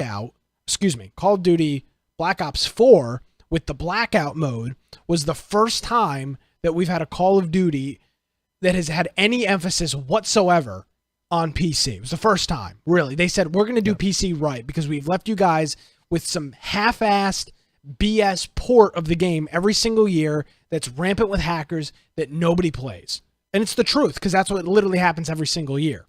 And this was the first time they put somewhat of an emphasis on PC. But I just wonder how this is going to work.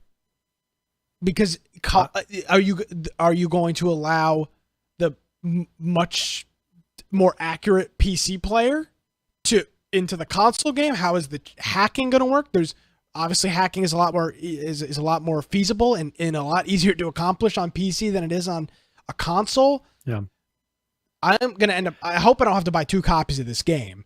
But my hope would be that I can now, and our conversation earlier this week was, dude, buy it on PC. You've got a balling game in PC. We've already got Discord. You can do other crap on your computer instead of having to sit down in front of the PS4, use my stupid freaking Logitech headset, where you can hear everything in my apartment going on, having to deal with their crappy chat system, not being able to sit in front of my computer. Like, this is maybe the first, I don't know. Call of Duty's a console game. It's always been a console game. And I don't know what this cross-platform means. Really. I don't know what it's going to mean. If it's going to mean that finally PC players, console players can finally play the game on PC and have a good experience. Yeah. I don't know. I'm looking forward to it. So one thing I want to mention too is that this is not going to have a season pass system. Isn't that interesting? This is going to be a post-launch. All post-launch maps will be free for all players, which doesn't mean free. I mean, everything is just going to continue. You have to buy the game. So they're not charging extra for all these additional maps. Is that not an indication of where things? So okay, let's. Once again, do you want to have this? Do you want to have this conversation, or would you rather have it another time? We could do it now. I mean, screw the news. We're good. Well, I mean, because this is a serious question. Those season passes are a literal money press. You charge it. The game is $60. The season pass is $50 or $40. Yeah, I think it's $40. $100 bucks. It's $100 like bucks. Yeah. With tax, it's like $112, $110, something like that. $120, depending on where you buy it and who you buy it through. So, and they work because people do buy it. Yep. Why are they going away from that? There's not crazy. I don't think people are not buying Call of Duty because of the season pass. For example, on the Blackout, or Call of Duty Black Ops 4, I just didn't buy the season pass. Yeah. So why are they getting rid of that? Do you think the users have finally stood up and one thing they're still doing is they're still doing the timed exclusive content to PS4. This makes sense. But it's going to be only 7 days this time. Before they were doing it to where it was with all the other Call of Duties, they had it to where PS4 would have exclusive content for 30 days. Yeah. Now it's down to a week. So PS4 will get a content 1 week beforehand, which if you're playing across platform, that's not going to be as much fun because you'll have less people, less people to play against. There's all these people that are going to be playing all these other maps. Yeah. And you're going to be, I mean, there's enough players playing it to where you will be able to fill maps all the time. But it'll be 1 week that you have to actually play it on PS4 before everyone else gets it. And if they're going to more of a streaming, which we'll see, I mean, this will be interesting to see how streaming really takes off in this type of a game, because latency and all these things are very sensitive to being able to play a game like this well. I mean, we complain about refresh rates on TVs and everything else, let alone latency. So I'm not trying to undercut your argument, but this game is not, I don't think this game has streaming in mind. So, but why are they doing it now? As far as an overall, it's weird that they're doing it with this one. That's it would what make I'm more wondering. sense when they go to more of a streaming, maybe by these all season passes, and that maybe they're leaving the season passes to go with kind of like what you saw with Xbox, doing it to where you're a pass and you get access to a certain number of titles. If they're doing that, kind of like the PS Now, with PS Now, you get all the DLCs and everything included. Maybe they're starting to hedge their bets on, we're going to include this in a streaming package to where you get the whole game as long as you're paying a subscription. I agree with you, but why this game? This is not that. So this is my question. I don't know. That's a weird thing that I don't understand. This is the pessimist in me. There's going to be something else because there is. You're talking about an additional $40 per sale, essentially, that you could get. You could sell the game for $100 to a lot of people. You're now only going to be able to sell it at $60. Where are you going to make that money up? Do you think that they look at the numbers and they say, all right, on the crates, we make so much more money than the DLCs, and we're counting on if people are that much more invested where they have access to all the maps, they're going to possibly play it more. Therefore, we get more crates out of them. That's the argument I was looking for somebody to make, and I didn't think of that, and that's it. That's probably what it is, Brian, and that's very smart. They're probably have a spreadsheet, and they say if we can keep people playing and we can give them more content to keep them on the game, they're going to spend this much. Because I'll tell you what, I don't think I'd even look at playing a Call of Duty I don't have season pass for right now, because the player base is playing the new maps. And I will say, and GF Disturb is joining us in chat. Thanks for joining us. He's making the point, and he's right. COD does a great job of mixing players that don't have DLC as opposed to Battlefield. That is spot on. Call of Duty has some of the best matchmaking, and they have had some of the best matchmaking in gaming. And I remember back to the early Xbox 360 days when DLC was 1,500 gamer, what the hell were they called? Xbox Live points. And you were constantly doing the mixing between players that did and didn't have DLC, and it would boot you out of the lobby if you didn't have the DLC, and you couldn't party up with friends. They did it really well. And he agrees with your assessment here, Brian, too. Maybe microtransactions. It's smart. If you can keep me engaged, maybe I'll buy a loot box. I won't, but maybe me, the hypothetical consumer, will buy a loot box if after 3 months of the game being out and not having purchased season pass, I'm missing out on 3 maps or game modes or whatever. And maybe this is their version of inching towards the free-to-play model. Not that Call of Duty is going to go free-to-play, but they're still making you pay. It's like having a free-to-play game, but making you pay full price for the game initially. Because they're going, okay, our compromise is not that we're having a free-to-play game that we're packing with microtransactions. Now all you have to do is pay for the game, and then we'll pack it with microtransactions. So I think that this is kind of their version of going free-to-play. Compared, I mean, it's what, 40? You could look at it as a $40 discount. I mean, honestly. But that's kind of what I'm saying, though. So that's what they had to justify, is that they're going to make $40 less on however many millions of copies they sell. Versus they must make a lot on crates. Okay, yeah, I don't know. You and I don't buy crates really, but no, I know there's got to be a lot to do. And that's what I wonder, because I think this is a very interesting move for who's developing this one. Is it Treyarch or is it? No, it's not Treyarch. It's got to be Sledgehammer. No, or it's an Infinity Ward game. That's a stupid question. Yeah, it's Infinity Ward. There you go. It's an Infinity Ward title. So why is Infinity Ward and Activision Blizzard going this route? Somebody told them to go this route. They have something telling them to do this, and I find it interesting. Yeah, and that'll be interesting to see as far as their numbers, if they feel like if the next Call of Duty, so not this Call of Duty, they're going to do this one this way. It'll be interesting to see the Call of Duty after that, if they maintain this model or if they even push it further. Yeah, I agree. All right, we're cutting the price in half, because they're counting on the more people you get playing, the more money you get. They got to be balancing. They've got people in accounting that all they do is look at these numbers. You want to know how I saw this trailer? It was actually a group chat. I'm in a couple of group messages with friends that I went to high school with and people that I grew up with, very, very close friends. And we used to play Call of Duty all the time together. And as of late, I haven't played a Call of Duty game with these guys in years, since the Xbox 360. And I saw one of them post and that said, like, this looks freaking awesome.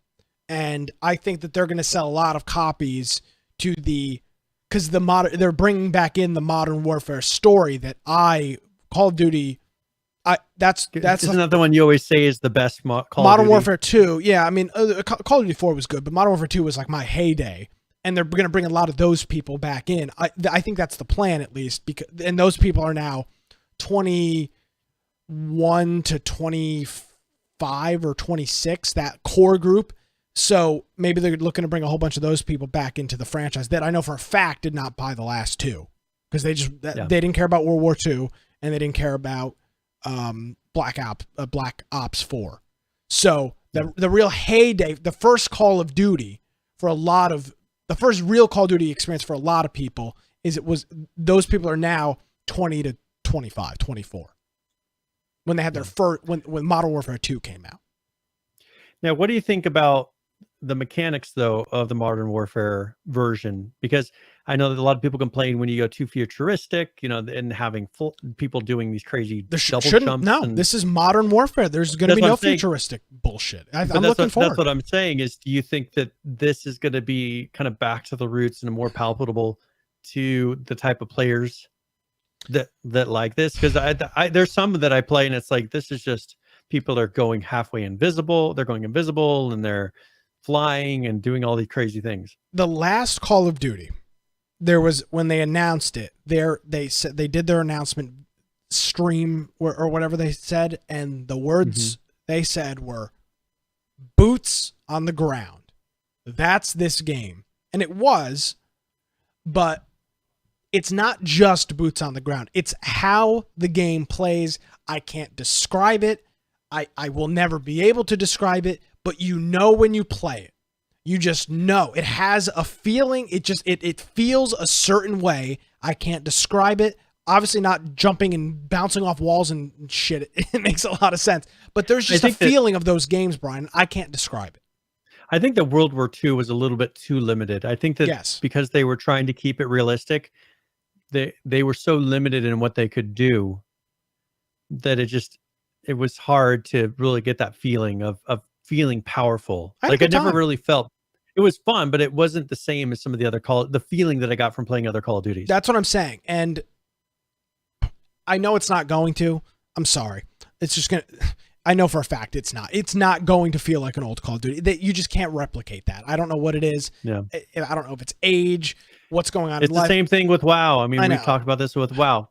People think going back to that WoW classic is going to resurrect all those feelings. It will not. Just like the same thing as if we got a H1Z1 2, H1Z2 or whatever, it would not be the same feeling.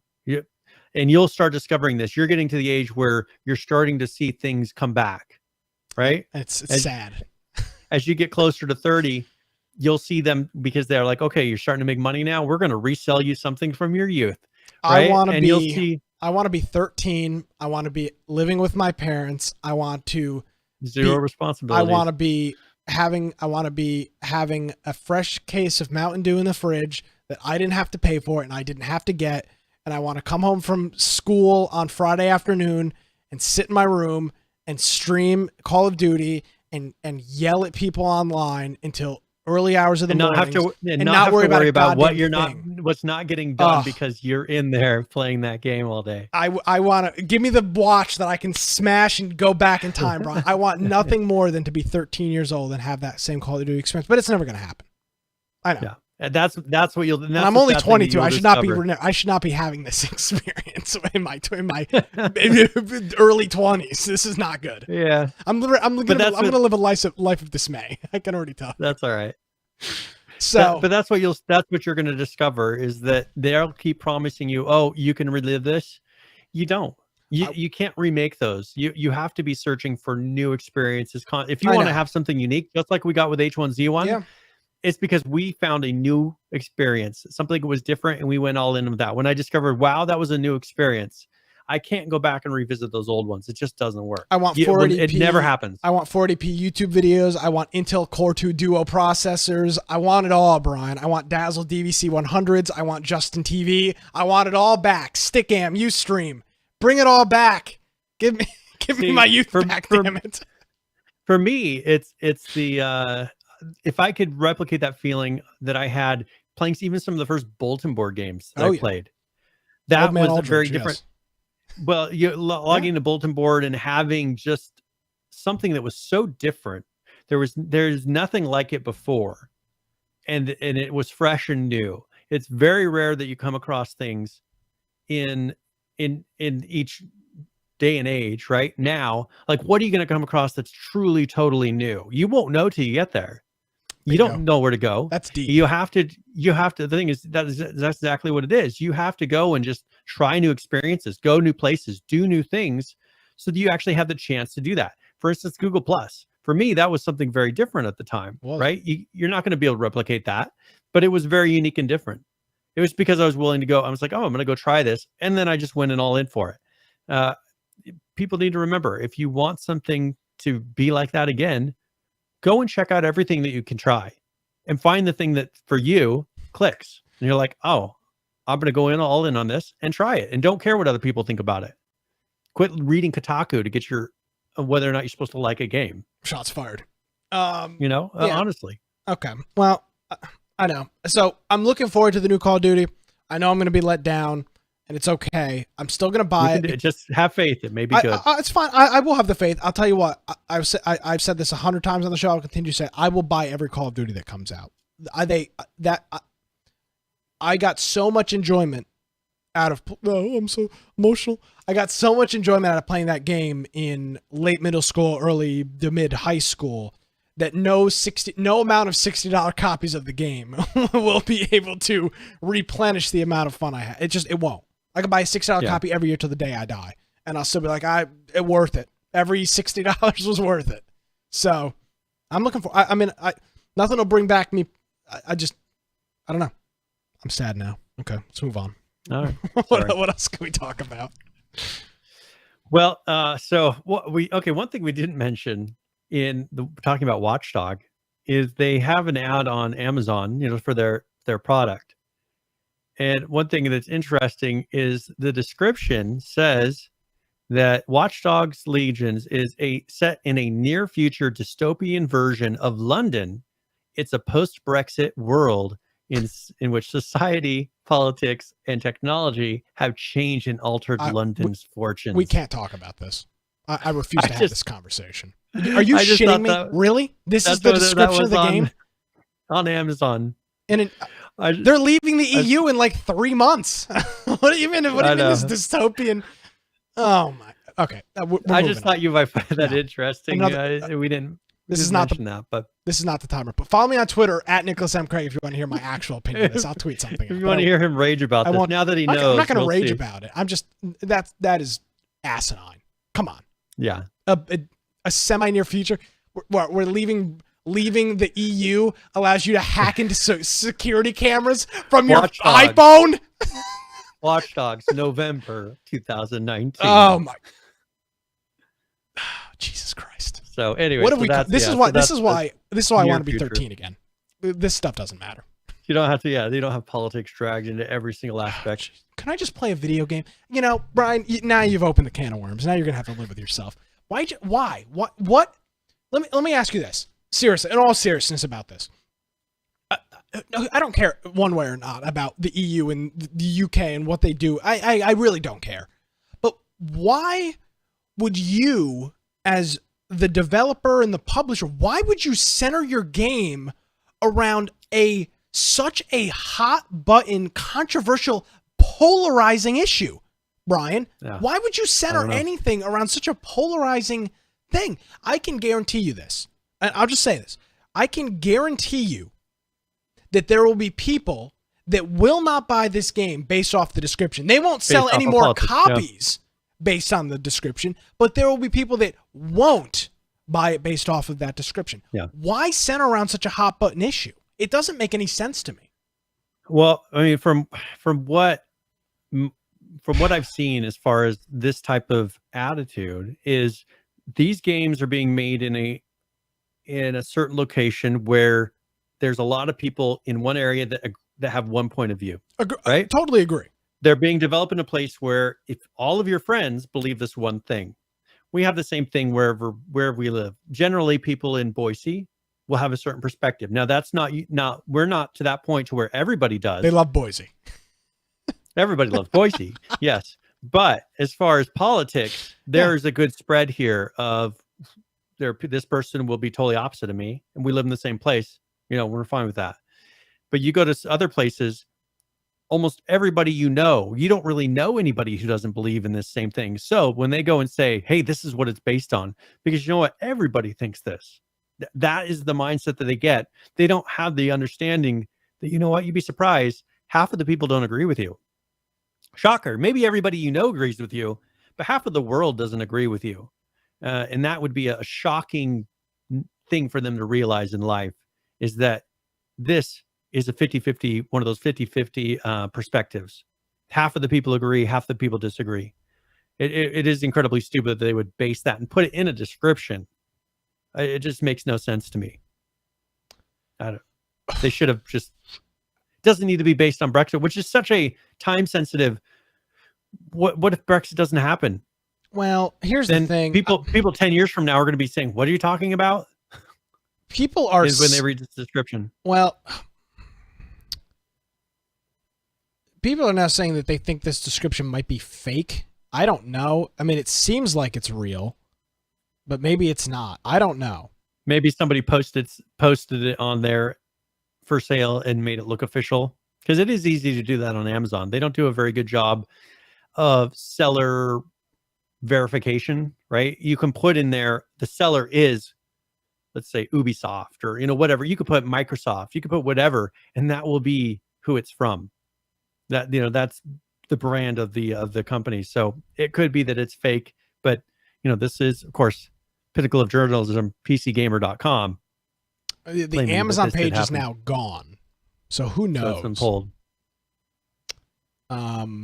We'll see. But I'm sure next week they'll finally have. But it is quoted in this PC Gamer article from a guy that's relatively reputable when it comes to this stuff. So who knows? Yep.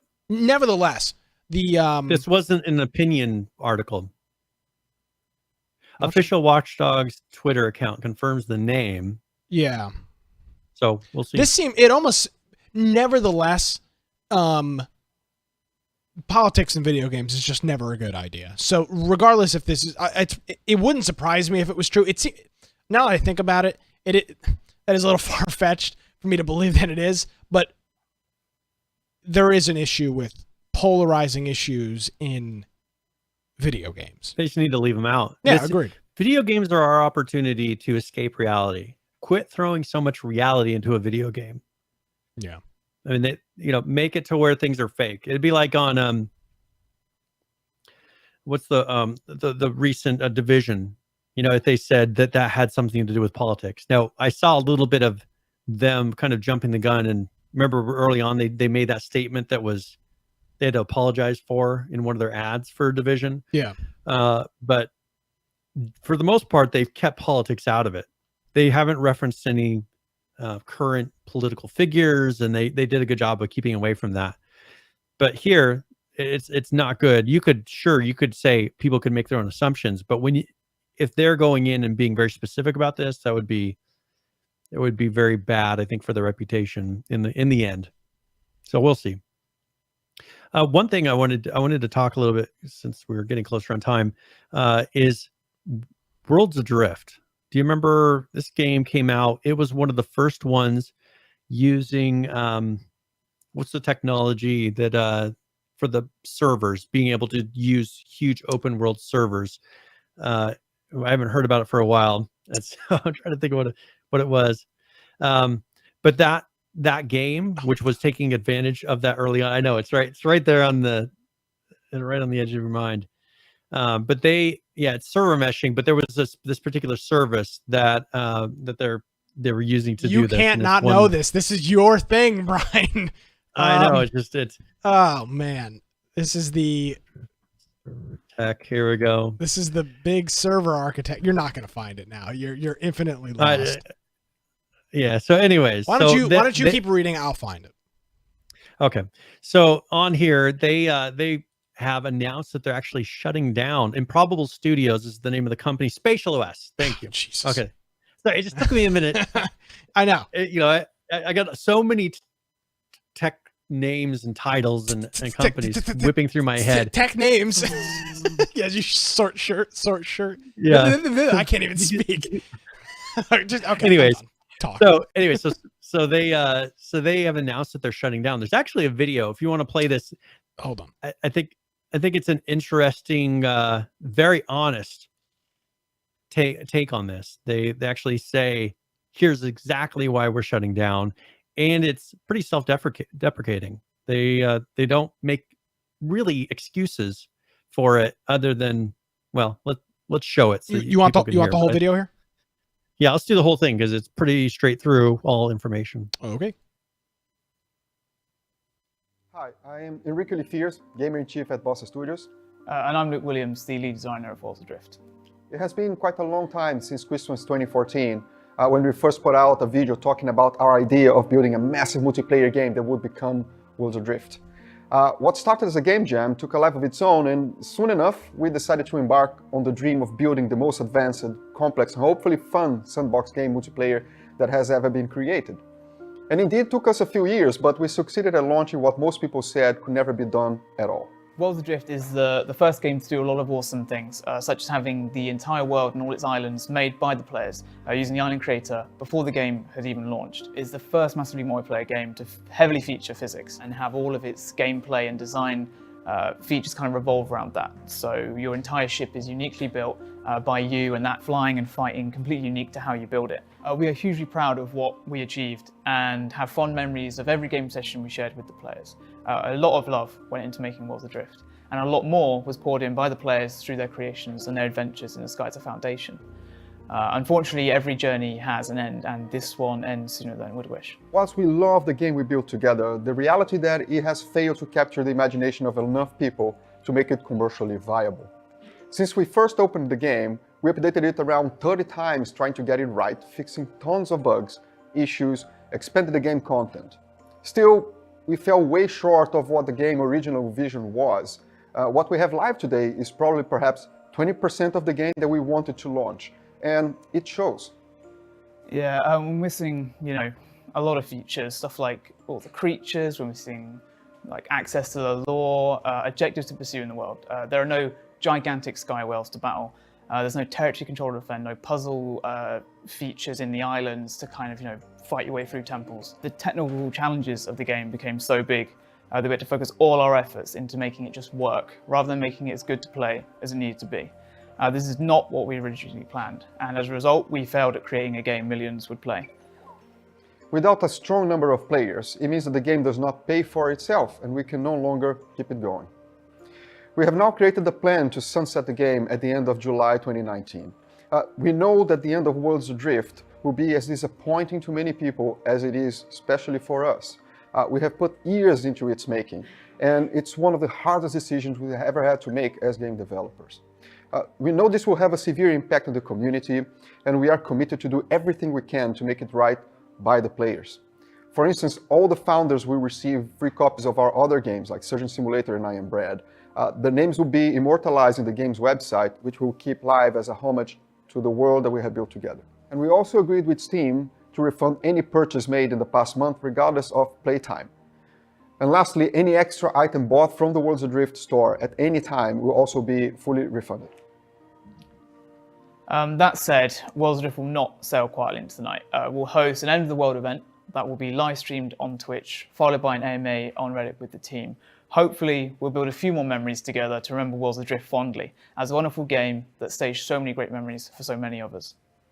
Meanwhile, if you have any questions, please let us know through the support channels. We are live there to help you and discuss any details that we might have missed, and surely we missed something. Lastly, we would like to thank every player who joined us in this adventure. We will never forget how much love and care the Worlds Adrift community has put into this game. We could not have asked for a better group of people to gather around something that we made, and for that, we will be forever grateful to you.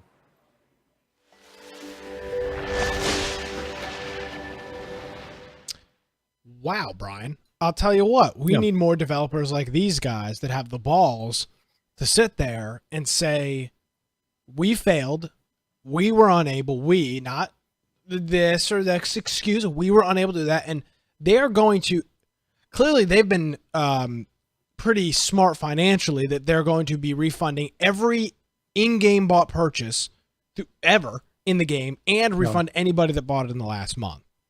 They have no reason to do that, except they're genuine and honest people. This is the difference between video gamers.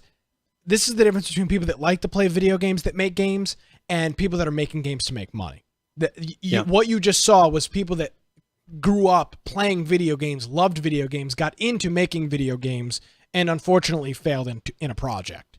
Because I can guarantee you a company that got into it to make money, which is, there's plenty of those, would not have done that. Absolutely not. They would have been selling it till the day they shut it down. So, Well, in this, one thing that I appreciated is they said, all right, there were more bugs than anticipated. yep, We had to end up putting all of our resources in that. yep. And we then weren't able to make all these things that we promised you. And because of that, we're not going to just be like most of these companies and say, all right, well, this is the game you ended up with. Here you go. They said, this isn't the game that we wanted. And so we don't want it to continue like this. We don't want a game that doesn't fulfill the vision that we wanted. Plus, this is kind of a little bit of a speaking to the whole spatial OS thing. Spatial OS, the technology itself, does not allow you to do self-hosted. It doesn't allow you to cheaply host servers. Yeah. Now that is that's a downside of this type of technology, is there's no cheap way, because they have to host all of their servers through a service like Amazon to be able to host these, which are not cheap. And it's because that's how Spatial OS does it. They're not going to control the hosting. Spatial OS is in charge of the hosting. These companies pay Spatial OS based on time. Spatial OS is the actual definition of a SaaS company. They are providing a software as a service. You don't get very many choices. Yes. Now, this is where someone like Epic could come in and really make a difference in the industry, is provide the structure to be able to do something like what Spatial OS is doing at the engine level, and not have to rely on a service that's then saying, all right, you just pay us each month and then we pay your Amazon bill. I mean, that's the equivalent of what they're doing. They're providing that, as you said, a software as a service where they're not giving you the code. They're letting you plug into it, and they're letting you put it onto their platform. And that the downside is, and what have we seen exactly with Atlas as well?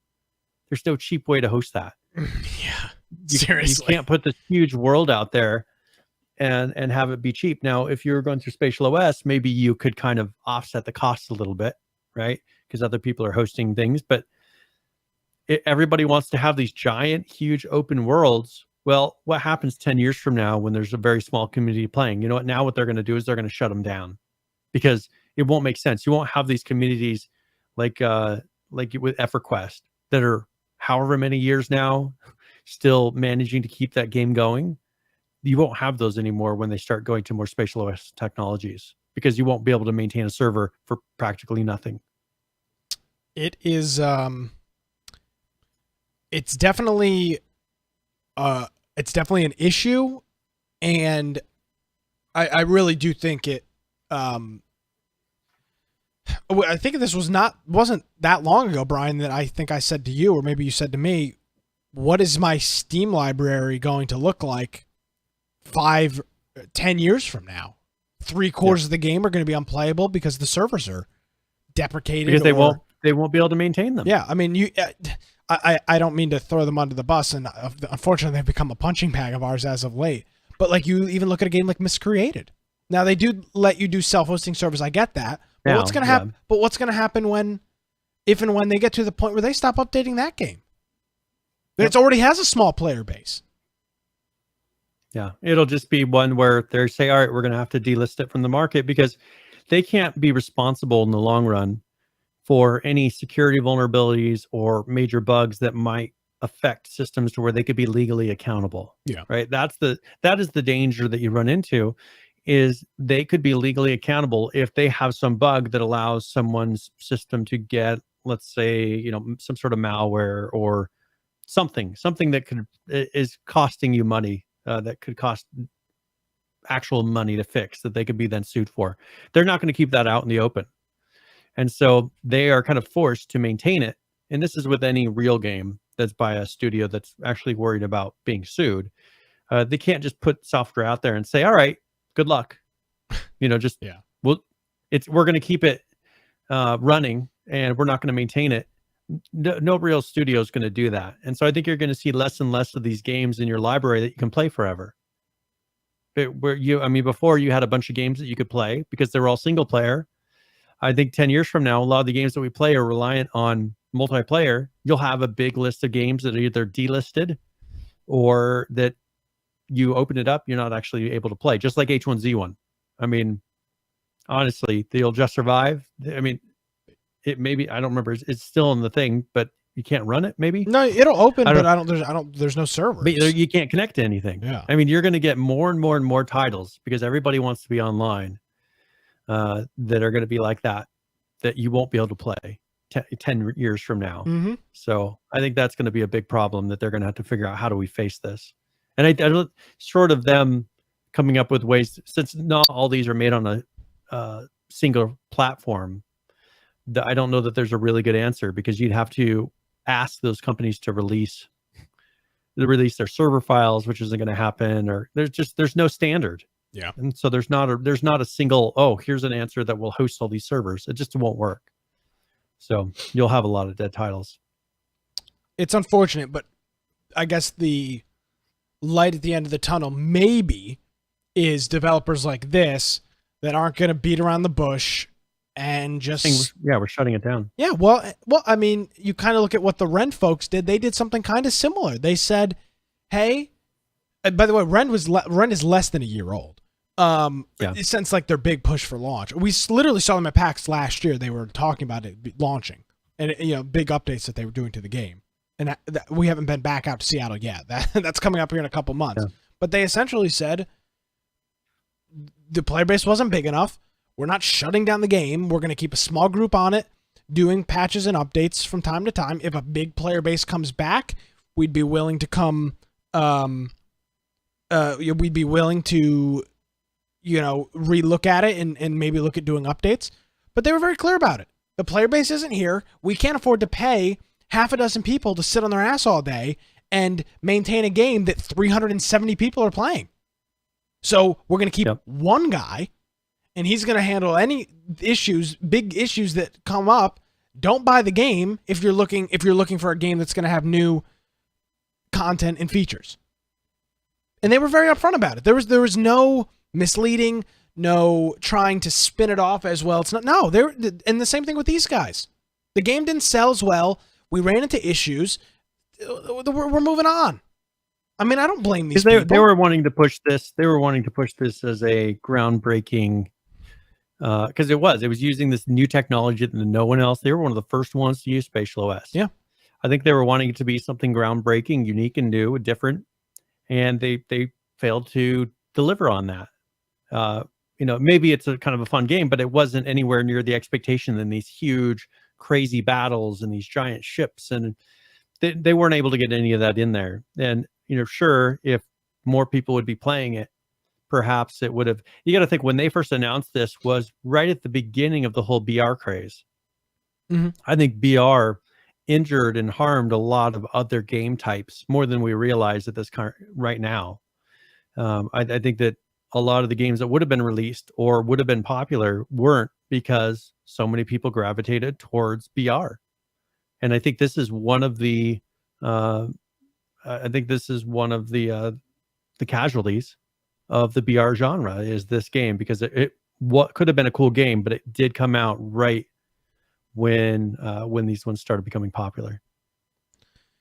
It is going to be incredibly interesting to see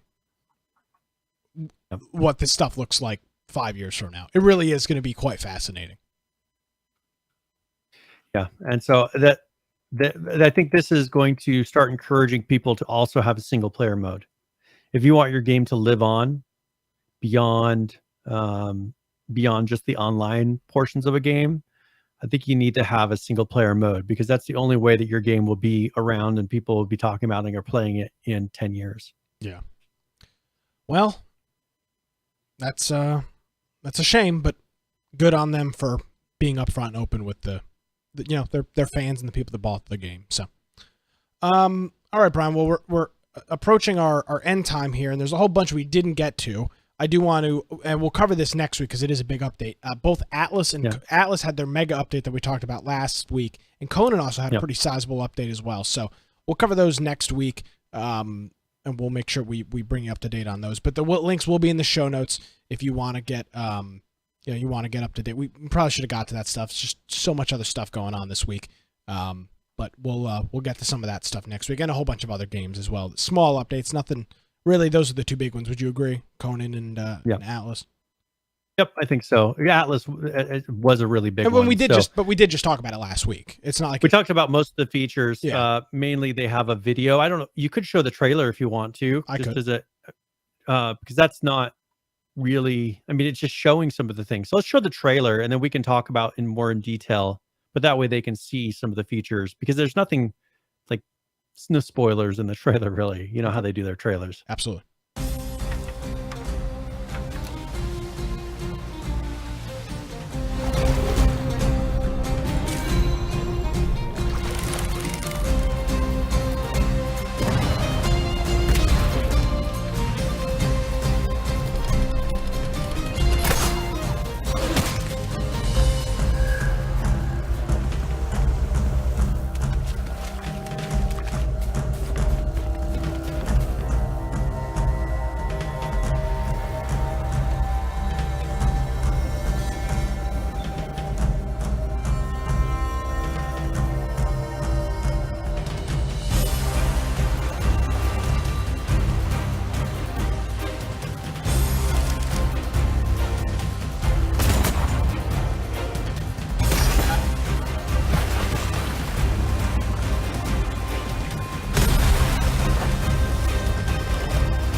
You know, throughout that video, I mistakenly put the arc lower third up on the screen.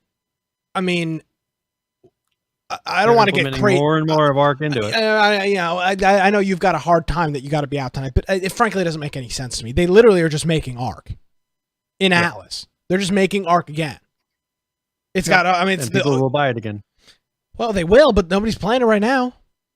Yeah, I don't know why you would play Atlas with the. I mean, we'll talk about it next week, but they are making this way too similar to Ark. This doesn't. They're literally just adding animals just like Ark. Like here's a big animal that comes around that shoots water and puts your house.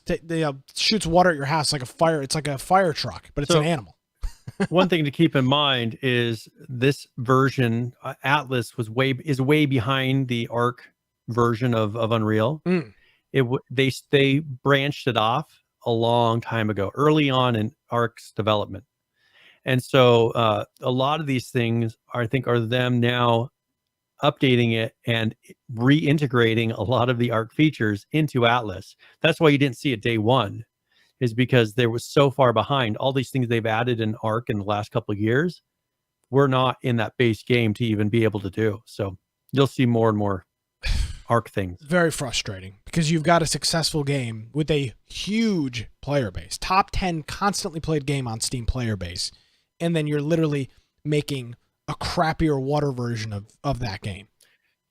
They should have just expanded Ark. They should have honestly. Why didn't they just come out with why didn't they just make why didn't they make an Ark Ocean 2 DLC? No, just make a new Ark. Call it Ark 2, and you would have had the name recognition, and you could have sucked over the player base, some of the player base. I don't know. Yeah, I did not play Atlas. I'll tell you this, Brian, before we move on here. I did not buy Atlas to tame animals and walk around on land. I bought it to sail the 7 seas and blow people up. That's the whole lure of the game. Boats. Yeah, but I think pirates, they're ships. finding that that's not maintainable. No, because it takes freaking 90 hours to build a damn ship. To build a ship, and have then as you saw there, they showed one getting sunk with a couple of what were those torpedoes? Not rock torpedoes. Yeah. Well, you know what? We need the Star Citizen model. Buy in real life insurance for your fake boat. When it gets blown up, you can go back to your starport and purchase it again with real money. Yeah, with real money. Yeah, call State Farm. They'll They'll insure your. I'd like to insure my video Yeah. game. Yep. Yeah, I need to take out the $300,000 policy on my virtual boat for my clan. The infected Pretty much. podcast clan. Yeah, lots of good users in that group. Jesus. Well, there you go. So, All right. anyways, so I thought that'd be interesting to see the video, and you can see some of the things that we're gonna touch up on next week. All right. Well, a couple of other stories as well. Again, you can check out our website. It's infectionpodcast.com for all the show notes. If you don't have anything else, I'd like to go ahead and move forward with current players, if that's all right with you. Very good. All right. Well, here is the games that people are currently playing. Speaking of the dinosaur game, Ark. Solid player base. 26,897 people currently playing. 40,755 is your 24-hour peak with a 7-day peak of 51,462. Moving on over to Rust, very similar numbers. These games almost parallel themselves in player base. Currently playing 24,624. The 24-hour peak, 39,398. And the 7-day peak, 48,648. Let's look at PUBG. The current player count is wrong. I don't know why it's sometimes like this, but currently playing 33,659. It was 170,000 last week, so I don't know where that number comes from. The 24-hour peak is 692,949, with the 7-day peak of 747,878. Well, we've talked about them, their player base, and here it is. Currently playing 500 on the money is your current players. The 24-hour peak, 806. The 7-day peak, it's above 1,000 at 1,035 over the last 7 days. Let's take a look at Atlas. Nowhere near the number of Ark. 40,000 player MMO, currently playing 4,000 players. The 24-hour peak, 6,063. The 7-day peak, 7,385. And Brian, XERA. They didn't hit their all-time peak is still 8 days ago. So currently playing 778. The 24-hour peak, 921. The 7-day peak, 1,595. Not great. You'd hope those numbers would be a little bit higher for XERA, but that's where they currently are. It's going to be an uphill battle for them to be able to prove themselves in this current market. I mean, that's the thing, is there's so many other titles that people will play. It's going to be them just consistently bringing the product, because they don't have the name recognition like H1Z1 have of Sony Online. Yeah, well, true. I didn't think about that. I mean, that you got to look at H1Z1. It wasn't any better of a game, really, structurally, than XERA, but they had Sony and they had the big name behind it, and people were like, oh, this is going to be the most amazing game because Sony's going to keep throwing money at it and make it the most amazing game ever. And we saw that didn't happen. Yeah. So. All right. So ready for tip of the week? Yeah. What is tip of the week, Brian? Tip of the week, so we go through, and either I'll give a general gaming tip or one for a specific game. And I figured since we are playing some 7 days today, I would do it for that. So this is tip of the week.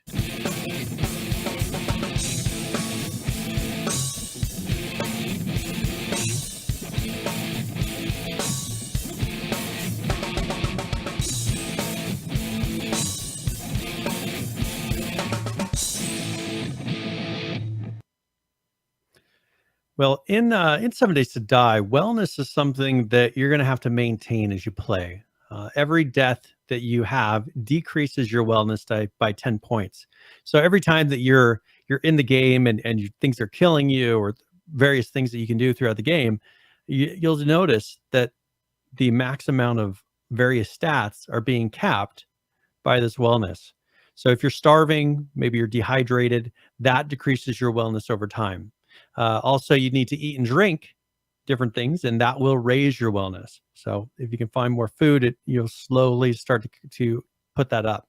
Another thing to keep in mind is be careful of things like raw eggs, moldy bread, raw meat, because if you drink murky water, even coffee, that can decrease your wellness.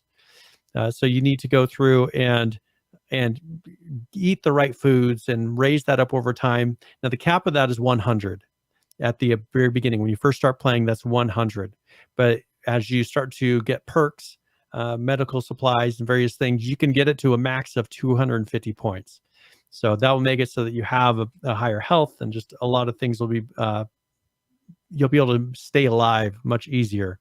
But as you start to level up, getting over 100, it gets more and more difficult to raise those points up. So 250 is the max. That's kind of your goal.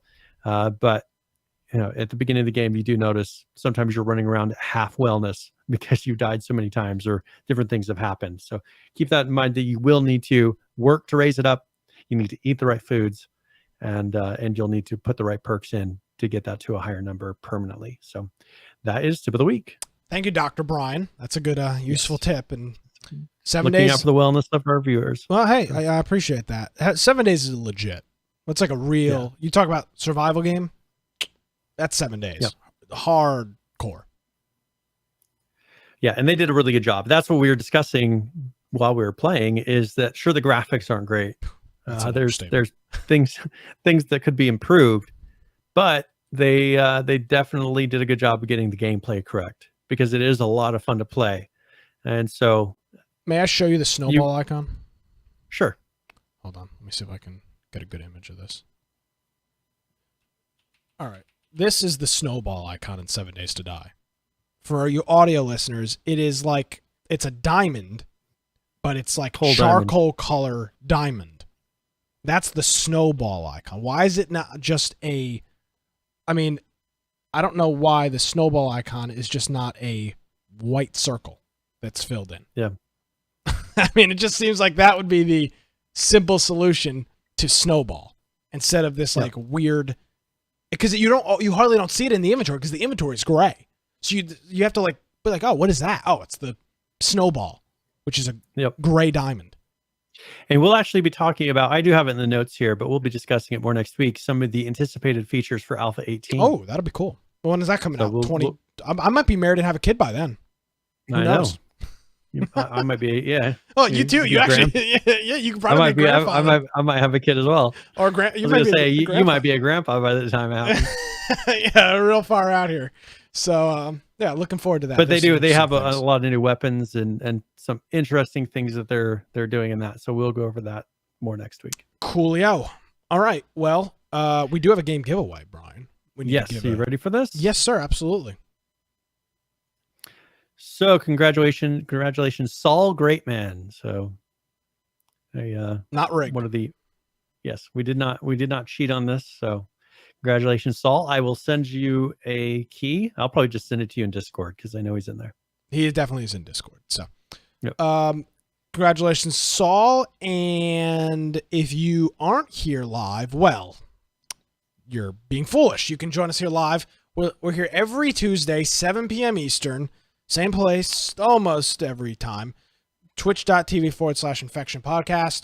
If you have a problem with Twitch, maybe you are at work, we also co-stream on YouTube Live as well. So you can go ahead and check that out. They're shutting down the YouTube gaming side, so it will no longer, I got to update the URL. Gaming.youtube.com will cease to exist shortly. So, but we do stream on YouTube. Well, and this is the thing is, if you come and watch a live show, you can win free games. I mean, it's a win-win situation for you. It's definitely a win-win. That's for sure. So, alrighty, Mr. Aldridge. Very good. Game of the week is not really a game of the week. Brian and I are out of town. We've tried scheduling stuff. It just doesn't work out. So if you're playing something Friday night, how about this? This would be my cry to the audience. If you're playing a game Friday night, hop in the public Discord channel or throw in chat for me, because you guys like me so much. See if anybody else wants to play the game you're playing. And I'll check in Friday night if I'm capable. And Joe, it can't be something pony, whatever. And the Firebomb, it can't be Friday the 13th. It can, just nobody will play with it. It could, it's just you'll be playing it alone. Yeah, so just throw it in there and see if any of your fellow Infection Podcast listeners want to join you. We'd appreciate that. So we'll be back next week. All right. Well, if you want to find me, you can go to @BoiseComputer on Twitter. Of course, my blog, biteoftech.com. And make sure you go check out our website, infectionpodcast.com, where on the right-hand side, you can join our Discord server by clicking the green icon there. And also, we have on there our Steam group if you want to get a notification of the live show. It'll pop up in Steam and a little notification right before we start.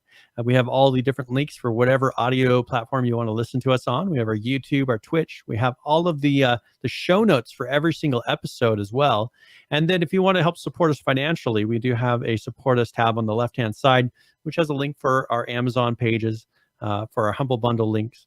And I do some Epic ones, but I usually post those in the deals on Discord. So if you're interested in that, maybe a game that's specifically on the Epic Store, you can request either a certain link, because we have to create those one at a time. And that doesn't include all the Epic checks that they send you and I to get us to show the products, right? Yeah, that has nothing to do with it. All right. Inside jokes. Alrighty, Brian. Well, thank you as always. Appreciate it. Yep. I won't see you Friday, so we probably won't talk until next Tuesday, because when you and I talk, we just end up doing a podcast on the phone or a Skype. And then we don't have anything to talk about during the live It's show. like there's just no reason for us to communicate during the week. So I will have a fun date night on Friday, and we'll see you next Tuesday. Sounds good. Already live, folks. Thank you for joining us live. If you are here live, we very much so do appreciate it. Real quick, I want to give a shout out to our friend Judd, Valp, and Big Woody Sauce, all for hitting us with the resubscriptions during the show, and Firebomb and Zarayu for hitting us with some bits during the program as well. We appreciate that, guys. It really does help support the program. My name is Nick Craig. You can follow me on Twitter at Nicholas M. Craig. If you missed any portion of the show, want to check out a video, a show note, a link, you can do that on our website. It's infectionpodcast.com. Thank you so much for joining us, everybody. We'll see you next week.